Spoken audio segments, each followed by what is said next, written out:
ശാന്തമായിട്ടിരുന്നേ.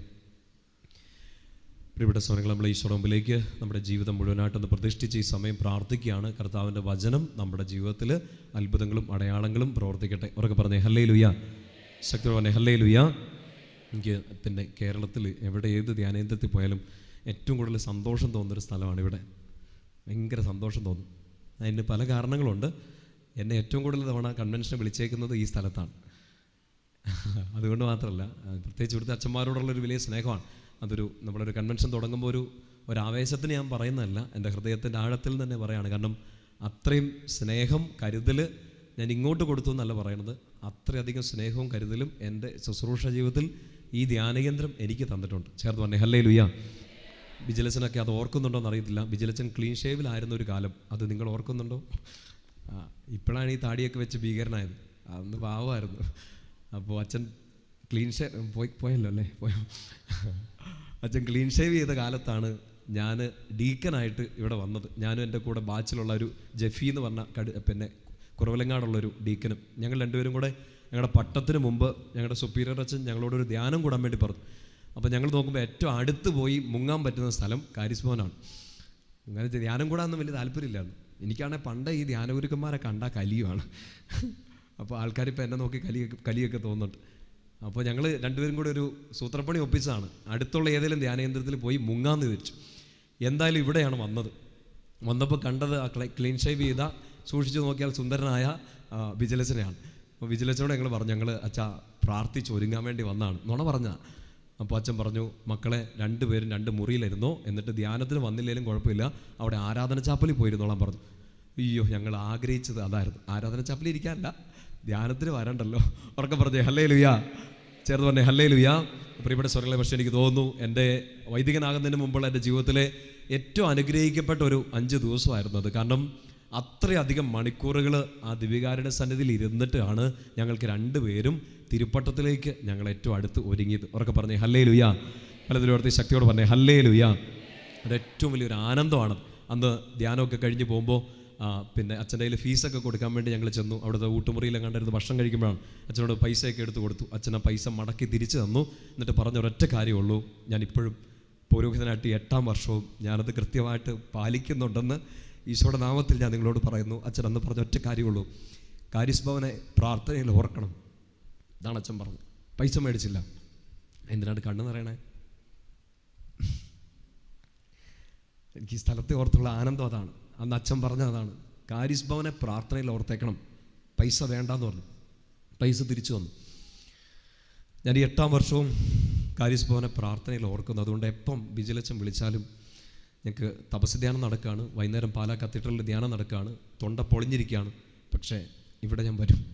കാരണം എൻ്റെ ആത്മീയ ജീവിതത്തിൽ എന്നെ ഏറ്റവും കൂടുതൽ സഹായിച്ച ഒരു സ്ഥലം ഇതാണ്. 2 കരങ്ങൾ ഉയർത്തി പറഞ്ഞേ ഹല്ലേലൂയ. നമുക്കൊരു വചനം പ്രാർത്ഥിച്ചുകൊണ്ട് ആരംഭിക്കാം. പഴയ നിയമത്തിൽ ജോബിൻ്റെ പുസ്തകത്തിൽ 8ാമത്തെ അധ്യായം എടുക്കാം. ജോബിൻ്റെ പുസ്തകം 8ാമത്തെ അധ്യായം. നമ്മുടെ ഇന്നത്തെ ഒരു കൺവെൻഷൻ ഒരു തുടക്കമായിട്ട് ഈശോ തരുന്നൊരു വചനമായിട്ട് അതിനെ സ്വീകരിക്കാം. ജോബിൻ്റെ പുസ്തകം 8ാമത്തെ അധ്യായത്തിൽ 5 മുതലുള്ള വാക്യങ്ങളാണ്. നിങ്ങളിന്ന് പ്രാർത്ഥിക്കുന്ന എല്ലാ നിയോഗങ്ങളിലും ഒരു അഭിഷേകമായിട്ട് മാറട്ടെ. എന്ന് കേൾക്കുന്ന ഓരോ വചനത്തിൻ്റെയും ഒരു ശക്തിയായിട്ട്, ഒരു തുടക്കമായിട്ട് ഈ വചനം മാറട്ടെ. ജോബിൻ്റെ പുസ്തകം 8ാമത്തെ അധ്യായത്തിൽ 5 മുതലുള്ള വാക്യമാണ്. ജോബ് ഒത്തിരി സങ്കടത്തിൽ, ഒത്തിരി സഹനത്തിൽ നിന്ന സമയത്ത് ജോബിൻ്റെ കൂട്ടുകാരനിലൂടെ പരിശുദ്ധാത്മാവ് സംസാരിക്കുകയാണ്. പ്രിയപ്പെട്ട സ്വരങ്ങളെ, നിങ്ങൾ ഈ ധ്യാനം കൂടുമ്പോൾ ഈ കൺവെൻഷൻ്റെ ഈ വചനം കേൾക്കുന്ന സമയത്ത് എല്ലാ നിയോഗങ്ങളിലും കർത്താവ് ഈ ഒരു വചനം തന്ന് നിങ്ങളെ ശക്തിപ്പെടുത്തുകയായിട്ട് സ്വീകരിക്കുക കേട്ടോ. മനസ്സിൽ ഒത്തിരി നിയോഗങ്ങളുണ്ട്, അതിനെല്ലാം ഒരു ഉത്തരവായിട്ട് ഈ വചനം ഏറ്റെടുക്കുക. നമുക്ക് ഒരുമിച്ച് ഉറക്കെ വായിക്കാം. 8ാമത്തെ അധ്യായത്തിൽ 5 മുതൽ ഉറക്കെ വായിച്ചേ. നീ ദൈവത്തെ അന്വേഷിക്കുകയും സർവശക്തനോട് കേണപേക്ഷിക്കുകയും ചെയ്താൽ നീ നിർമ്മലനും നീതിനിഷ്ഠനുമാണെങ്കിൽ അവിടുന്ന് നിനക്ക് വേണ്ടി നിശ്ചയമായും ഉണർന്നെഴുന്നേൽക്കും. ആ വചനം വേണേ ഒന്ന് അടയാളപ്പെടുത്തി കിട്ടും. ബൈബിളിൽ അടയാളപ്പെടുത്തുന്ന ശീലം ഉണ്ടെങ്കിൽ അവിടുന്ന് നിനക്ക് വേണ്ടി നിശ്ചയമായും ഉണർന്നെഴുന്നേൽക്കും. ചേർന്ന് പറഞ്ഞേ ഹല്ലേലൂയ.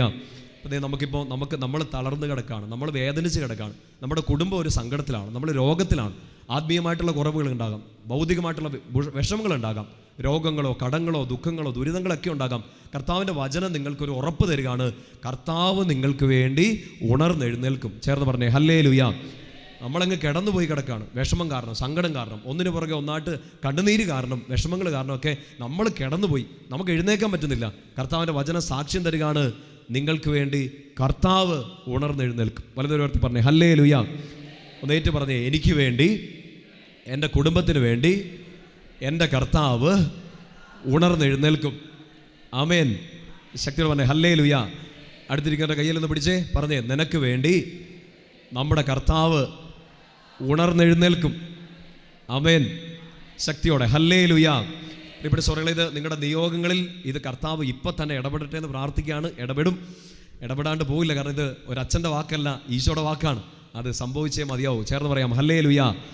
അടുത്ത വചനം വായിച്ചേ, നിനക്ക് അവകാശപ്പെട്ട ഭവനം അവിടുന്ന് നിനക്ക് സമ്മാനിക്കും. എന്ന് വെച്ചാൽ എനിക്കൊരു പുത്തൻ വീട് കിട്ടുമെന്നല്ല, ഇപ്പം നിങ്ങളുടെ ഒരു അവസ്ഥ, ഭവനം എന്നൊക്കെ പറയുമ്പോൾ നമ്മുടെ സുരക്ഷിതത്വമാണ്.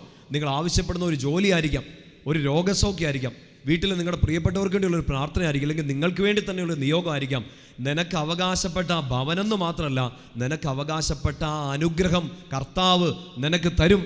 പറഞ്ഞേ ഹല്ലേലൂയ. നിങ്ങൾ വിശ്വസിക്കുന്നുണ്ടോ?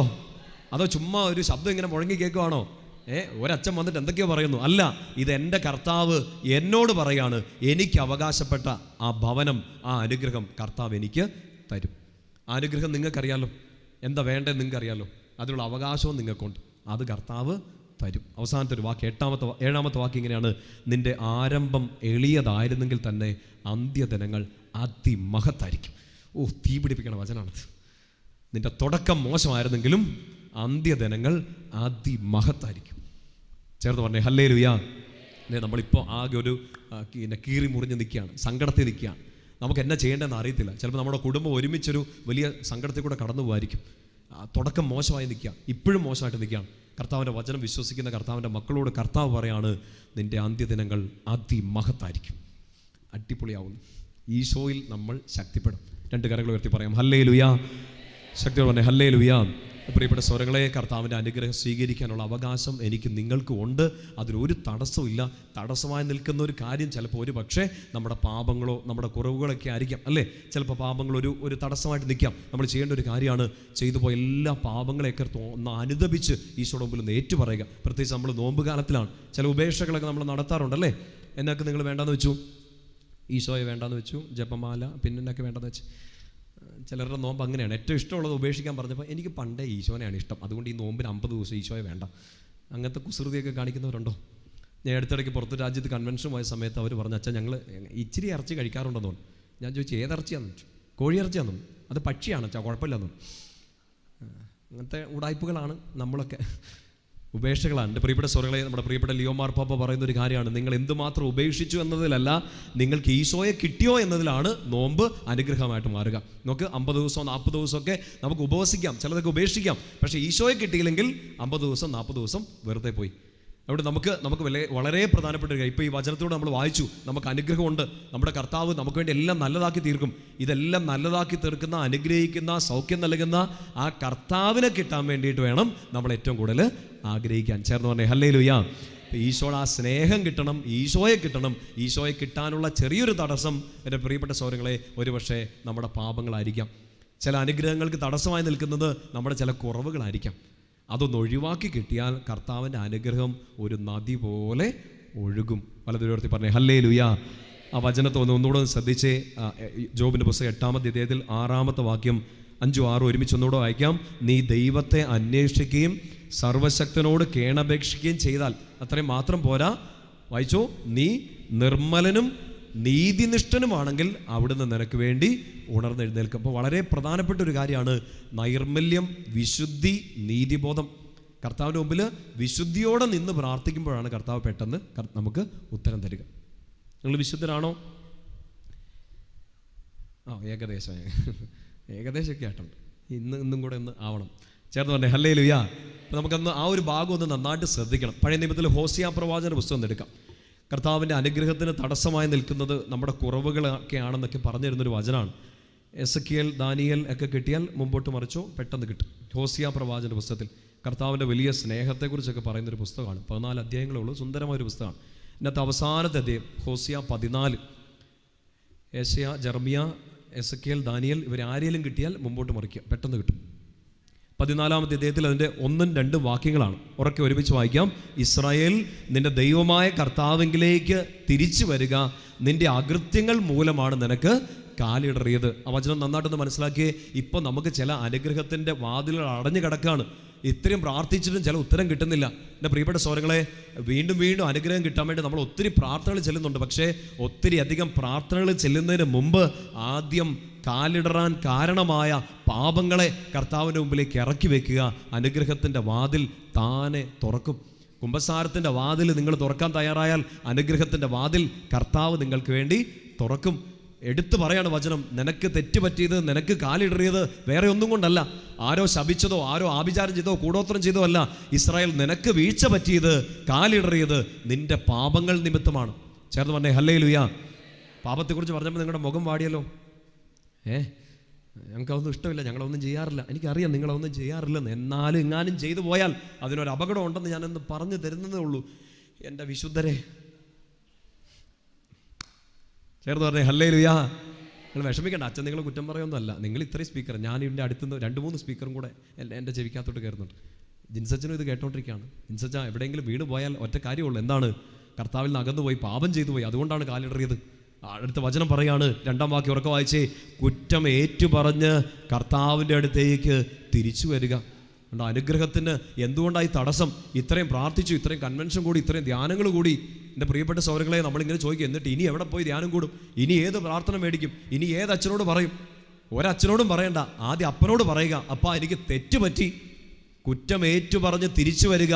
നിന്റെ അനുഗ്രഹത്തിൻ്റെ വാതില് കർത്താവ് തുറക്കും. ചേർന്ന് പറഞ്ഞേ ഹല്ലേലൂയ. വചനം തുറന്ന് വായിച്ചേ. അവിടുത്തോട് പറയുക. എന്നാ പറയണ്ടേ? നല്ലൊരു പ്രാർത്ഥനയാണ്. അകൃത്യങ്ങൾ അകറ്റണമേ, നന്മയായത് അവിടുന്ന് സ്വീകരിച്ചാലും ഞങ്ങളുടെ അധരഫലങ്ങൾ ഞങ്ങൾ അർപ്പിക്കും. കർത്താവിൻ്റെ മുമ്പിലേക്ക് പാപങ്ങളൊക്കെ ഏറ്റുപറഞ്ഞ് പ്രാർത്ഥിക്കുക. നമ്മുടെ നിയോഗങ്ങൾ ഒരു 100 കൊടുക്കുകയല്ല. ഒരു പാപം തടസ്സമായി നിൽക്കുന്നുണ്ടെങ്കിൽ ആ പാപം ഏറ്റുപറഞ്ഞിട്ട് വേണം 100 നിയോഗങ്ങൾ കൊടുക്കാൻ. എന്നുവെച്ചാൽ നന്നായിട്ട് കുമ്പസാരിച്ച് വിശുദ്ധിയിലായിരിക്കണം. പ്രത്യേകിച്ച് നമ്മൾ ഈ നോമ്പുകാലത്തായതുകൊണ്ട് ഏറ്റവും പ്രധാനമാണ്. അവസാനത്തെ ആഴ്ചയ്ക്ക് വേണ്ടി ഒന്നും കാത്തിരിക്കല്ലേ കേട്ടോ. അവിടം വരെയൊക്കെ ഉണ്ടാവുമെന്ന് ആർക്കറിയാം? അല്ലേ? സ്വർഗത്തിൽ പോകണ്ടേ? കഴിഞ്ഞ തവണ കൺവെൻഷൻ വന്നപ്പോഴും ഞാനിത് ചോദിച്ചായിരുന്നു. അപ്പോൾ എല്ലാവരും കൈപൊക്കി. സ്വർഗത്തിൽ പോകേണ്ടവരെല്ലാം കൈപൊക്കാൻ പറഞ്ഞപ്പോൾ എല്ലാവരും കൈപൊക്കി. നിങ്ങൾ ഓർക്കുന്നില്ലെങ്കിലും എനിക്കും ഭയങ്കര മെമ്മറിയാണ്. എല്ലാവരും കൈപൊക്കി. മരിക്കേണ്ടവരൊന്ന് കൈപൊക്കാൻ പറഞ്ഞപ്പം എല്ലാവരും കൈതാത്തി. മരിക്കാണ്ട് സ്വർഗത്തിൽ പോകാനുള്ള ടെക്നിക്കുകൾ അന്വേഷിച്ച് നടക്കുകയാണ്. ചേർന്ന് പറഞ്ഞേ ഹല്ലേലൂയ. അതെ, എപ്പോഴും വേണേലും സംഭവിക്കാം. നമുക്ക് ഉറപ്പില്ലാത്തൊരു കാര്യമാണ് എപ്പം മരിക്കുമെന്ന്. നമുക്ക് ഉറപ്പുള്ളൊരു കാര്യമാണ് എപ്പോഴോ മരിക്കുമെന്ന്. അതുകൊണ്ട് എപ്പോഴും റെഡി ആയിട്ടിരിക്കുക. ഇന്ന് ഈ കൺവെൻഷൻ്റെ ഇടയ്ക്ക് വെച്ച് മരിച്ചാൽ സമാധാനമായി. ആർക്ക്? നിങ്ങളുടെ വീട്ടുകാർക്ക്. കർത്താവിനും സന്തോഷമായി. എൻ്റെ പൈതൽ എൻ്റെ അടുത്തേക്ക് തിരിച്ചു വന്നല്ലോ എന്ന്. എൻ്റെ പ്രിയപ്പെട്ട സഹോദരങ്ങളെ, പക്ഷേ ആ പൈതലിന് കർത്താവിൻ്റെ മടിയിലിരിക്കണമെങ്കിൽ വിശുദ്ധിയോടുകൂടെ ആയിരിക്കണം. ചേർന്ന് പറഞ്ഞേ ഹല്ലേലൂയ.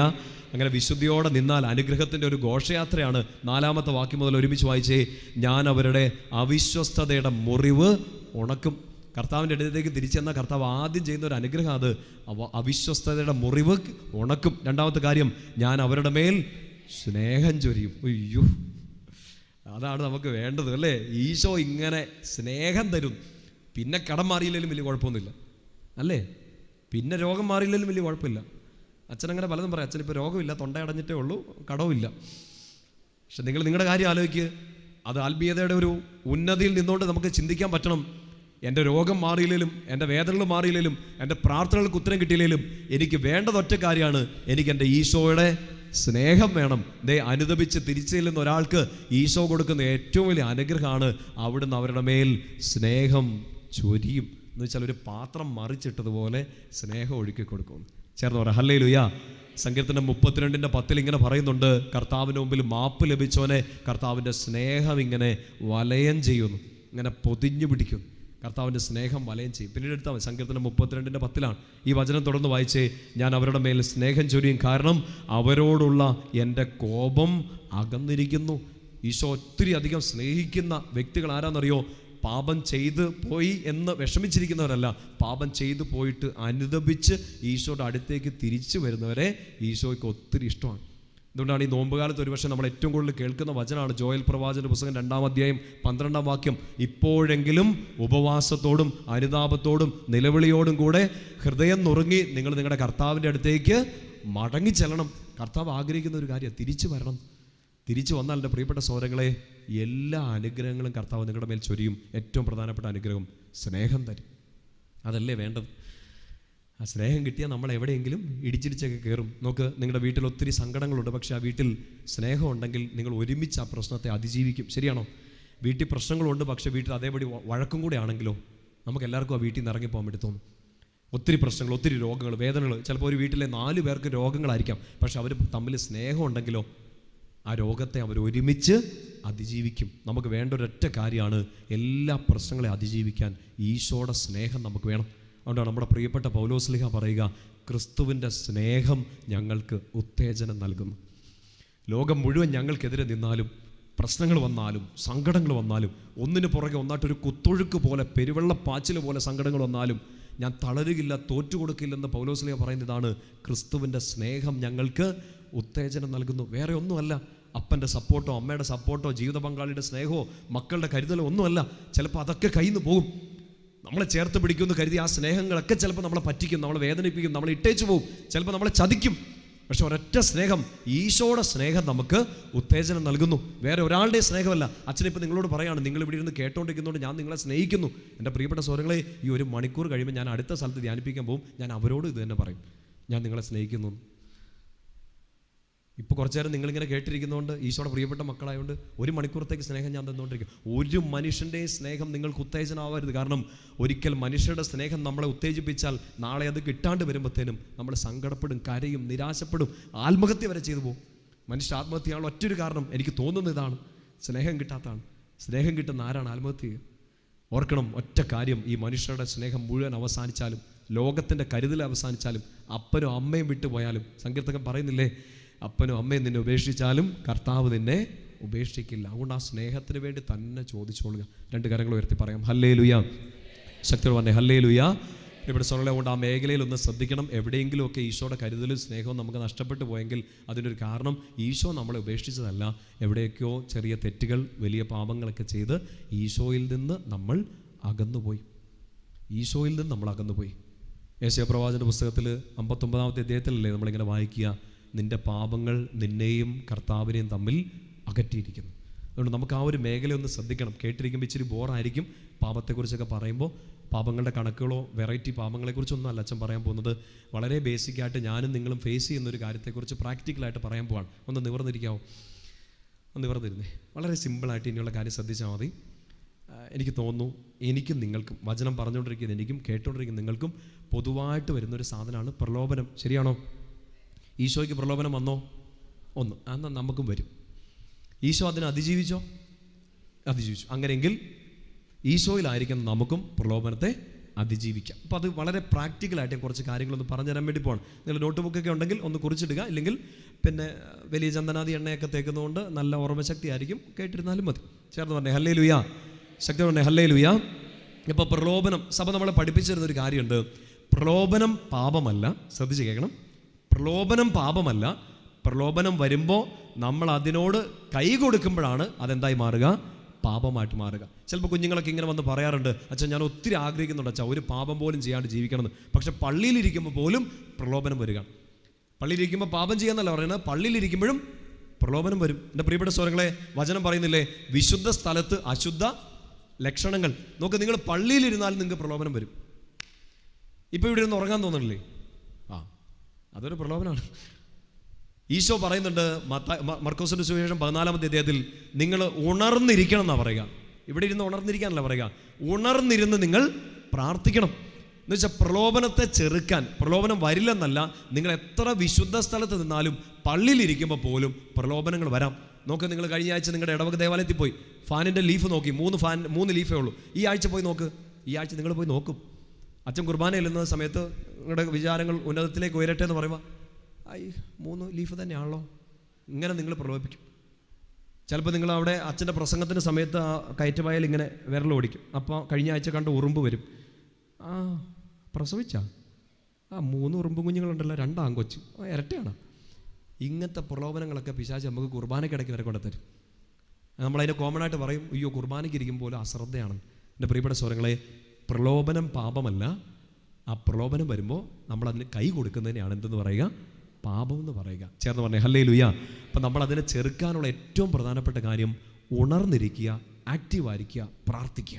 അതാണ് പ്രധാനപ്പെട്ട കാര്യം. മർക്കോസിൻ്റെ സുവിശേഷം 14-ാമത്തെ അധ്യായം എടുക്കാം. Mark chapter 14. മർക്കോസിൻ്റെ സുവിശേഷത്തിൽ ഈ 13-ാമത്തെ അധ്യായത്തിൽ ഈശോ ഇങ്ങനെ പല സമയത്തും ഇങ്ങനെ പറയുന്നുണ്ട്, ജാഗരൂകരായിരിക്കണം, മനുഷ്യപുത്രൻ്റെ ആഗമനം എന്നൊക്കെ ഈശോ പറയുന്നുണ്ട്. അതോടൊപ്പം തന്നെ വളരെ പ്രധാനപ്പെട്ട ഒരു കാര്യമാണ് 14-ാമത്തെ അധ്യായത്തിൽ, പ്രത്യേകിച്ച് ഗെത്സമൻ തോട്ടത്തിലെ പ്രാർത്ഥനയുടെ സമയത്ത് ഈശോ തൻ്റെ ശിഷ്യന്മാരോട് പറയുന്ന ഒരു കാര്യമാണ്. 14-ാമത്തെ അധ്യായം 34-ാമത്തെ വാക്യം എല്ലാവരും ചേർന്നൊന്ന് ഉറക്കെ വായിക്കാം. മർക്കോസ് 14:34. അവൻ അവരോട് പറഞ്ഞു, എൻ്റെ ആത്മാവ് മരണത്തോളം ദുഃഖിതമായിരിക്കുന്നു, നിങ്ങൾ ഇവിടെ ഉണർന്നിരിക്കുവിൻ. ഈശോ അവരോട് പറഞ്ഞ 3 ശിഷ്യന്മാരോട്, നിങ്ങളിവിടെ ഉണർന്നിരിക്കണം. എന്തിനാ? ഉത്തരം പറയുന്നവർക്ക് ഒരു കണ്ണട സമ്മാനം. റെയ്ബാൻ കണ്ണട എൻ്റെ അടുത്ത് 2 ഉണ്ട്. എന്തിനാ ഉണർന്നിരിക്കണേ? കുറേ പേര് ഉത്തരം പറഞ്ഞുകൊണ്ട് കണ്ണട ഞാൻ തന്നെ എടുക്കും. നിങ്ങൾക്ക് അത്രയും പറയുമെന്ന് ഞാൻ വിചാരിച്ചില്ല. ചേർന്ന് പറഞ്ഞേ ഹല്ലേലൂയ. ശക്തി പറഞ്ഞേ ഹല്ലേലൂയ. 38-ാം വാക്യം വായിച്ചേ. നിങ്ങൾ പറഞ്ഞ ഉത്തരം അവിടെ കിടക്കുന്നത് 14:38 വായിച്ചേ. പ്രലോഭനങ്ങളിൽ അകപ്പെടാതിരിക്കാൻ ഉണർന്നിരുന്ന് പ്രാർത്ഥിക്കുന്നു. എന്ന് വെച്ചാൽ ഈശോ പറഞ്ഞത്, ഞാനിതേ അവിടെ പോയി മുട്ടുകുത്തിന്ന് പ്രാർത്ഥിക്കാൻ പോവാണ്, നിങ്ങളതൊക്കെ കണ്ടുകൊണ്ട് അവിടെ ഇരുന്ന് പ്രാർത്ഥിച്ചോണം, ഇതല്ല ഈശോ പറയുന്നത്. ഉണർന്നിരിക്കണം എന്ന് വെച്ചാൽ ഉറങ്ങാണ്ടിരിക്കാനല്ല ഈശോ പറയുന്നത്. ശരിക്കും ആത്മീയ അർത്ഥം ഉണർന്നിരുന്ന് നിങ്ങൾ പ്രാർത്ഥിക്കണം. എന്തിനു വേണ്ടി? പ്രലോഭനത്തിൽ വീഴാതിരിക്കാൻ വേണ്ടി നിങ്ങൾ പ്രാർത്ഥിക്കണം. പ്രലോഭനം വരാതിരിക്കാൻ പ്രാർത്ഥിക്കണം എന്നാണോ പറഞ്ഞത്? അപ്പം ഈശോയ്ക്കും അറിയാം വരും, വന്നാലും വീഴരുത്. വീഴാതിരിക്കാൻ ഉണർന്നിരുന്ന് പ്രാർത്ഥിക്കണം. പത്രോസ്ലീഹയുടെ 1-ാമത്തെ ലേഖനം എടുക്കാമോ? ഇത് കേട്ടത് പത്രോസ്ലീഹ ആയതുകൊണ്ട് പത്രോസ്ലീഹ തന്നെ അത് സുന്ദരമായിട്ട് പറയുന്നുണ്ട്. ഫസ്റ്റ് പീറ്റർ, പത്രോസ്ലീഹയുടെ 1-ാമത്തെ ലേഖനം അതിൻ്റെ 5-ാമത്തെ അധ്യായം. പത്രോസ്ലീഹയുടെ 1-ാമത്തെ ലേഖനം അതിൻ്റെ 5-ാമത്തെ അധ്യായത്തിൽ 7-ാമത്തെ വാക്യം പത്രോസ്ലീഹ ഇത് തന്നെ പറയുന്നുണ്ട്. അവർക്ക് വായിച്ചേ. നിങ്ങൾ സമചിത്തതയോടെ ഉണർന്നിരിക്കും. എന്ന് വെച്ചാൽ നിങ്ങളുടെ മനസ്സ്, ശരീരവും ആത്മാവും ഉണർന്നിരിക്കണം. എന്തിനു വേണ്ടിയിട്ടാണ്? നിങ്ങളുടെ ശത്രുവായ പിശാച് അലറുന്ന സിംഹത്തെ പോലെ ആരെ വിഴുങ്ങണം എന്ന് അന്വേഷിച്ചുകൊണ്ട് ചുറ്റി നടക്കുന്നു. അപ്പോൾ ഈശോ പറഞ്ഞു നിങ്ങൾ ഉണർന്നിരിക്കണം. എന്തിന്? പ്രലോഭനങ്ങളിൽ വീഴാതിരിക്കാൻ. പ്രലോഭനം ആരാ കൊണ്ടുതരുന്നേ? പിശാച് കൊണ്ടുതരികയാണ്. അതുകൊണ്ട് പത്രോസ്ലീഹ പറയാണ്, സമചിത്തതയോടെ ഉണർന്നിരിക്കുക. കാരണം നിങ്ങൾ ഉറങ്ങിയാലും അപ്പുറത്ത് ഒരാൾ ഉണർന്നിരിക്കുകയാണ്. ആര്? അടുത്തിരിക്കുന്നവരോ അല്ല പറയണേ. ഇപ്പം ധ്യാനം കേൾക്കുന്ന സമയത്ത് നമ്മൾ ചിലപ്പോൾ ഉറങ്ങിപ്പോ അല്ലേ? വചനം കേട്ട് എന്താ ഇത് ഞാൻ പണ്ട് കേട്ടാണല്ലോ ഈ വചനം.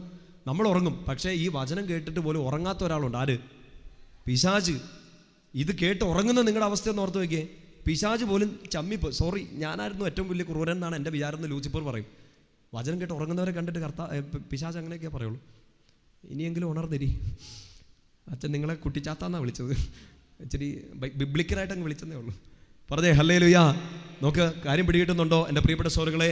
സുവിശേഷം പ്രഘോഷിക്കുന്ന എന്നെയും സുവിശേഷം കേട്ടുകൊണ്ടിരിക്കുന്ന നിങ്ങളെയും നമ്മളെല്ലാം പിശാച് പ്രലോഭിപ്പിക്കും. വീഴാതിരിക്കാൻ നമ്മൾ എന്ത് ചെയ്യണം? അച്ഛനും ചെയ്യണം, നിങ്ങളും ചെയ്യണം. ഉണർന്നിരുന്ന് സമചിത്തതയോടെ പ്രാർത്ഥിക്കണം. കാരണം അപ്പുറത്തൊരാൾ ആക്റ്റീവായിട്ട് നിൽക്കുകയാണ് നമ്മളെ വീഴ്ത്താൻ എന്നല്ല, വിഴുങ്ങാൻ അവൻ അലറി നടക്കുകയാണെന്ന്. ചേർന്ന് പറഞ്ഞേ ഹല്ലേലൂയ. ഒന്ന് വീഴ്ത്തിയാൽ മതി, പിന്നെ നമുക്ക് തിരിച്ചു കയറി വരെ ഭയങ്കര ബുദ്ധിമുട്ടാണ്. നിങ്ങൾ ആരെങ്കിലും ഇങ്ങനെ നിയോഗം വെച്ച് പ്രാർത്ഥിക്കുന്നുണ്ടോ? ഇങ്ങനെ പാപം ചെയ്യാതിരിക്കാനുള്ള കൃപയ്ക്ക് വേണ്ടിയിട്ട്? രോഗം മാറാനും കടം മാറാനും വീട് പണിയാനും വീട് മുടിയാനും ഒക്കെ നിങ്ങൾ നിയോഗം വെച്ച് പ്രാർത്ഥിക്കുന്നുണ്ട്. ഈ പാപം ചെയ്യാതെ ജീവിക്കാനുള്ളൊരു കൃപയ്ക്ക് വേണ്ടി അങ്ങനെയുള്ള നിയോഗങ്ങളൊക്കെ വെച്ച് ബലിയർപ്പിച്ചിട്ടൊക്കെ ഉണ്ടോ? നിങ്ങൾ നല്ല പുഴുങ്ങിയ ആത്മീയക്കാരാണ്. അതൊക്കെ പറഞ്ഞ് പ്രാർത്ഥിക്കണം. ചേർന്ന് പറഞ്ഞേ ഹല്ലേലൂയ.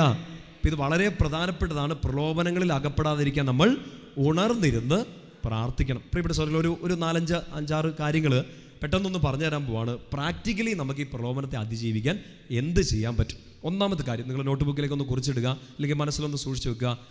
പ്രലോഭനം വരുന്ന സമയത്ത് തന്നെ ഒരു കുഞ്ഞു പ്രാർത്ഥന ചെല്ലുക. ഒരു കുഞ്ഞു പ്രാർത്ഥന. നിങ്ങൾ ഒത്തിരി പ്രാർത്ഥനകൾ ചൊല്ലിയിട്ടുണ്ട്. ഡെലിവറൻസ് പ്രയറുകൾ അറിയാം, ബഹിഷ്കരണ പ്രാർത്ഥനകളൊക്കെ ചിലപ്പോൾ കാണപ്പാടറിയാം. പ്രലോഭനം വന്നാൽ തന്നെ പ്രാക്ടിക്കലി നമ്മൾ ചെയ്യേണ്ട 1-ാമത്തെ കാര്യം ഒരു കുഞ്ഞു പ്രാർത്ഥന പെട്ടെന്ന് ചെല്ലുക. ഇപ്പോൾ ഒരു കുർബാനയ്ക്ക് നിൽക്കുകയാണ്. കുർബാനയ്ക്ക് നിൽക്കുന്ന സമയത്ത് നമുക്ക് പെട്ടെന്ന് ഒരു അശ്രദ്ധ വന്നു. അയ്യോ, പശു എന്നാ ചെയ്ത് കാണും? പശു ഉറങ്ങുമായിരിക്കുമോ? പശു പുല്ലെല്ലാം തിന്ന് കാണുമോ? അങ്ങനത്തെ പ്രലോഭനമൊക്കെ വരുമോ? അറിയത്തില്ല. കുഞ്ഞ് നാട്ടിൻപുറത്തുകാർക്കൊക്കെ ചിലപ്പോൾ അങ്ങനത്തെ വരുമായിരിക്കും. ഇല്ല, നാളെ എന്നാ ചെയ്യേണ്ടതെന്നൊക്കെ ഓർത്ത് ആകുലതകൾ വരുമായിരിക്കും. പഠിക്കുന്ന ഇതിനെക്കുറിച്ച് ആകുലത വരും. നാളെ പരീക്ഷയുണ്ട്, തുണ്ടുകടലാസ് നാളെ എവിടെ വെക്കണം? കഴിഞ്ഞ ദിവസം അത് ഇവിടെയാണ് വെച്ചത്, അത് ടീച്ചർ പൊക്കി, ഇനിയിപ്പോൾ അതെവിടെ വെക്കണം? ഒത്തിരി ആകുലതകളാണ്. എൻ്റെ പ്രിയപ്പെട്ട സഹോദരങ്ങളെ, ഈ പ്രലോഭനം ആര് തരുന്നതാണ്? പിശാച്. കുർബാനയെ നീ ശ്രദ്ധിക്കാതിരിക്കാൻ വേണ്ടി അവൻ പ്രലോഭനം തരും. നമ്മൾ എന്ത് ചെയ്യണം? വീഴാതിരിക്കണം. അതിപ്പോൾ പള്ളിയിൽ നിൽക്കണമെന്നില്ല, നിങ്ങൾ വീട്ടിലിരിക്കുന്നു, മര്യാദയ്ക്ക് ഇരിക്കുന്നു, ചുമ്മാ നിൽക്കുകയാണ്, ഫോണിൽ ബന്ധുക്കാരെ ഒന്ന് വിളിച്ചേക്കാം, അല്ല ബന്ധുക്കാരെ വിളിക്കത്തില്ലോ, കൂട്ടുകാരെ വിളിച്ചേക്കാമെന്ന് വിചാരിക്കും. ഫോൺ എടുത്തു, അവരുടെ നമ്പർ തപ്പുന്നതിൻ്റെ ഇടയ്ക്കാണ് പെട്ടെന്നൊരു നോട്ടിഫിക്കേഷൻ കയറി വന്നത്. അതേ ഞെക്കിയപ്പോൾ പിന്നെ അടുത്തേ ഞെക്കി. കുറേ കഴിഞ്ഞപ്പോൾ നഖം തേഞ്ഞപ്പോഴാണ് അറിഞ്ഞത് 1.5 മണിക്കൂറായി ഫോണെ നോക്കിക്കൊണ്ടിരിക്കുകയാണ്. മനസ്സിലാവുന്നുണ്ടോ?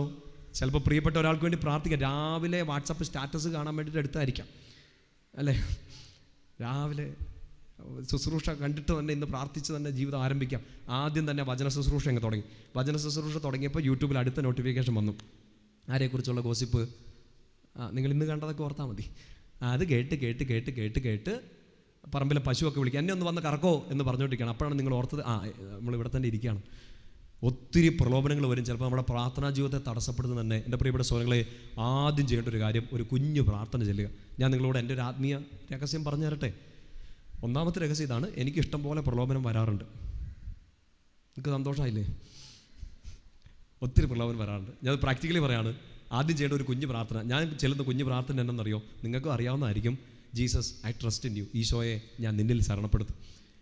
ജിൻസച്ചന് ഇതിനെ അതിജീവിക്കാൻ ശക്തിയില്ല. ഞാനൊരു പാവ അച്ഛനാണ്, ഞാനൊരു പാവം മനുഷ്യനാണ്. ഈ പ്രലോഭനങ്ങളൊക്കെ വന്നാൽ ഞാൻ ചിലപ്പോൾ വീണു പോകും. അതുകൊണ്ട് എനിക്ക് ഒറ്റ കാര്യമുള്ളൂ: Jesus, I trust in you. കർത്താവേ, ഞാൻ നിന്നിൽ ശരണപ്പെടുന്നു. ഞാൻ ഇത്രയേ ഉള്ളൂ. നമ്മുടെ പ്രിയപ്പെട്ട ബെനഡിക്റ്റ് പാപ്പ പറയുന്നൊരു കാര്യമുണ്ട്. എൻ്റെ ഏറ്റവും പ്രിയപ്പെട്ട പാപ്പയാണ്. പാപ്പ പറയുന്നുണ്ട്, ഈശോയെ ശ്രദ്ധിച്ചേക്കണേ, ഈശോയെ, ചില പ്രലോഭനങ്ങൾ നീ അനുവദിക്കാറുണ്ട്. നീ അനുവദിക്കുന്നത് കുഴപ്പമില്ല. ചിലപ്പോൾ എന്നെ ശുദ്ധീകരിച്ചെടുക്കാൻ വേണ്ടിയിട്ടായിരിക്കും നീ ചിലപ്പോൾ വലിയ പ്രലോഭനങ്ങൾ തരുന്നത്, നീ അനുവദിക്കുന്നത്. എന്നാലും ഞാൻ ഇത്ര ഉള്ളെന്ന് നീ ഓർത്തേക്കണം, അത്രയും പ്രലോഭനം എനിക്ക് തരാവുള്ളൂ. കിട്ടുന്നുണ്ടോ? ഒരു മാർപ്പാപ്പ പ്രാർത്ഥിച്ചാണ്, ഈശോയെ, ചില പ്രലോഭനങ്ങൾ എനിക്ക് വേണം, അത് നിന്റെ ഇഷ്ടമായിരിക്കാം.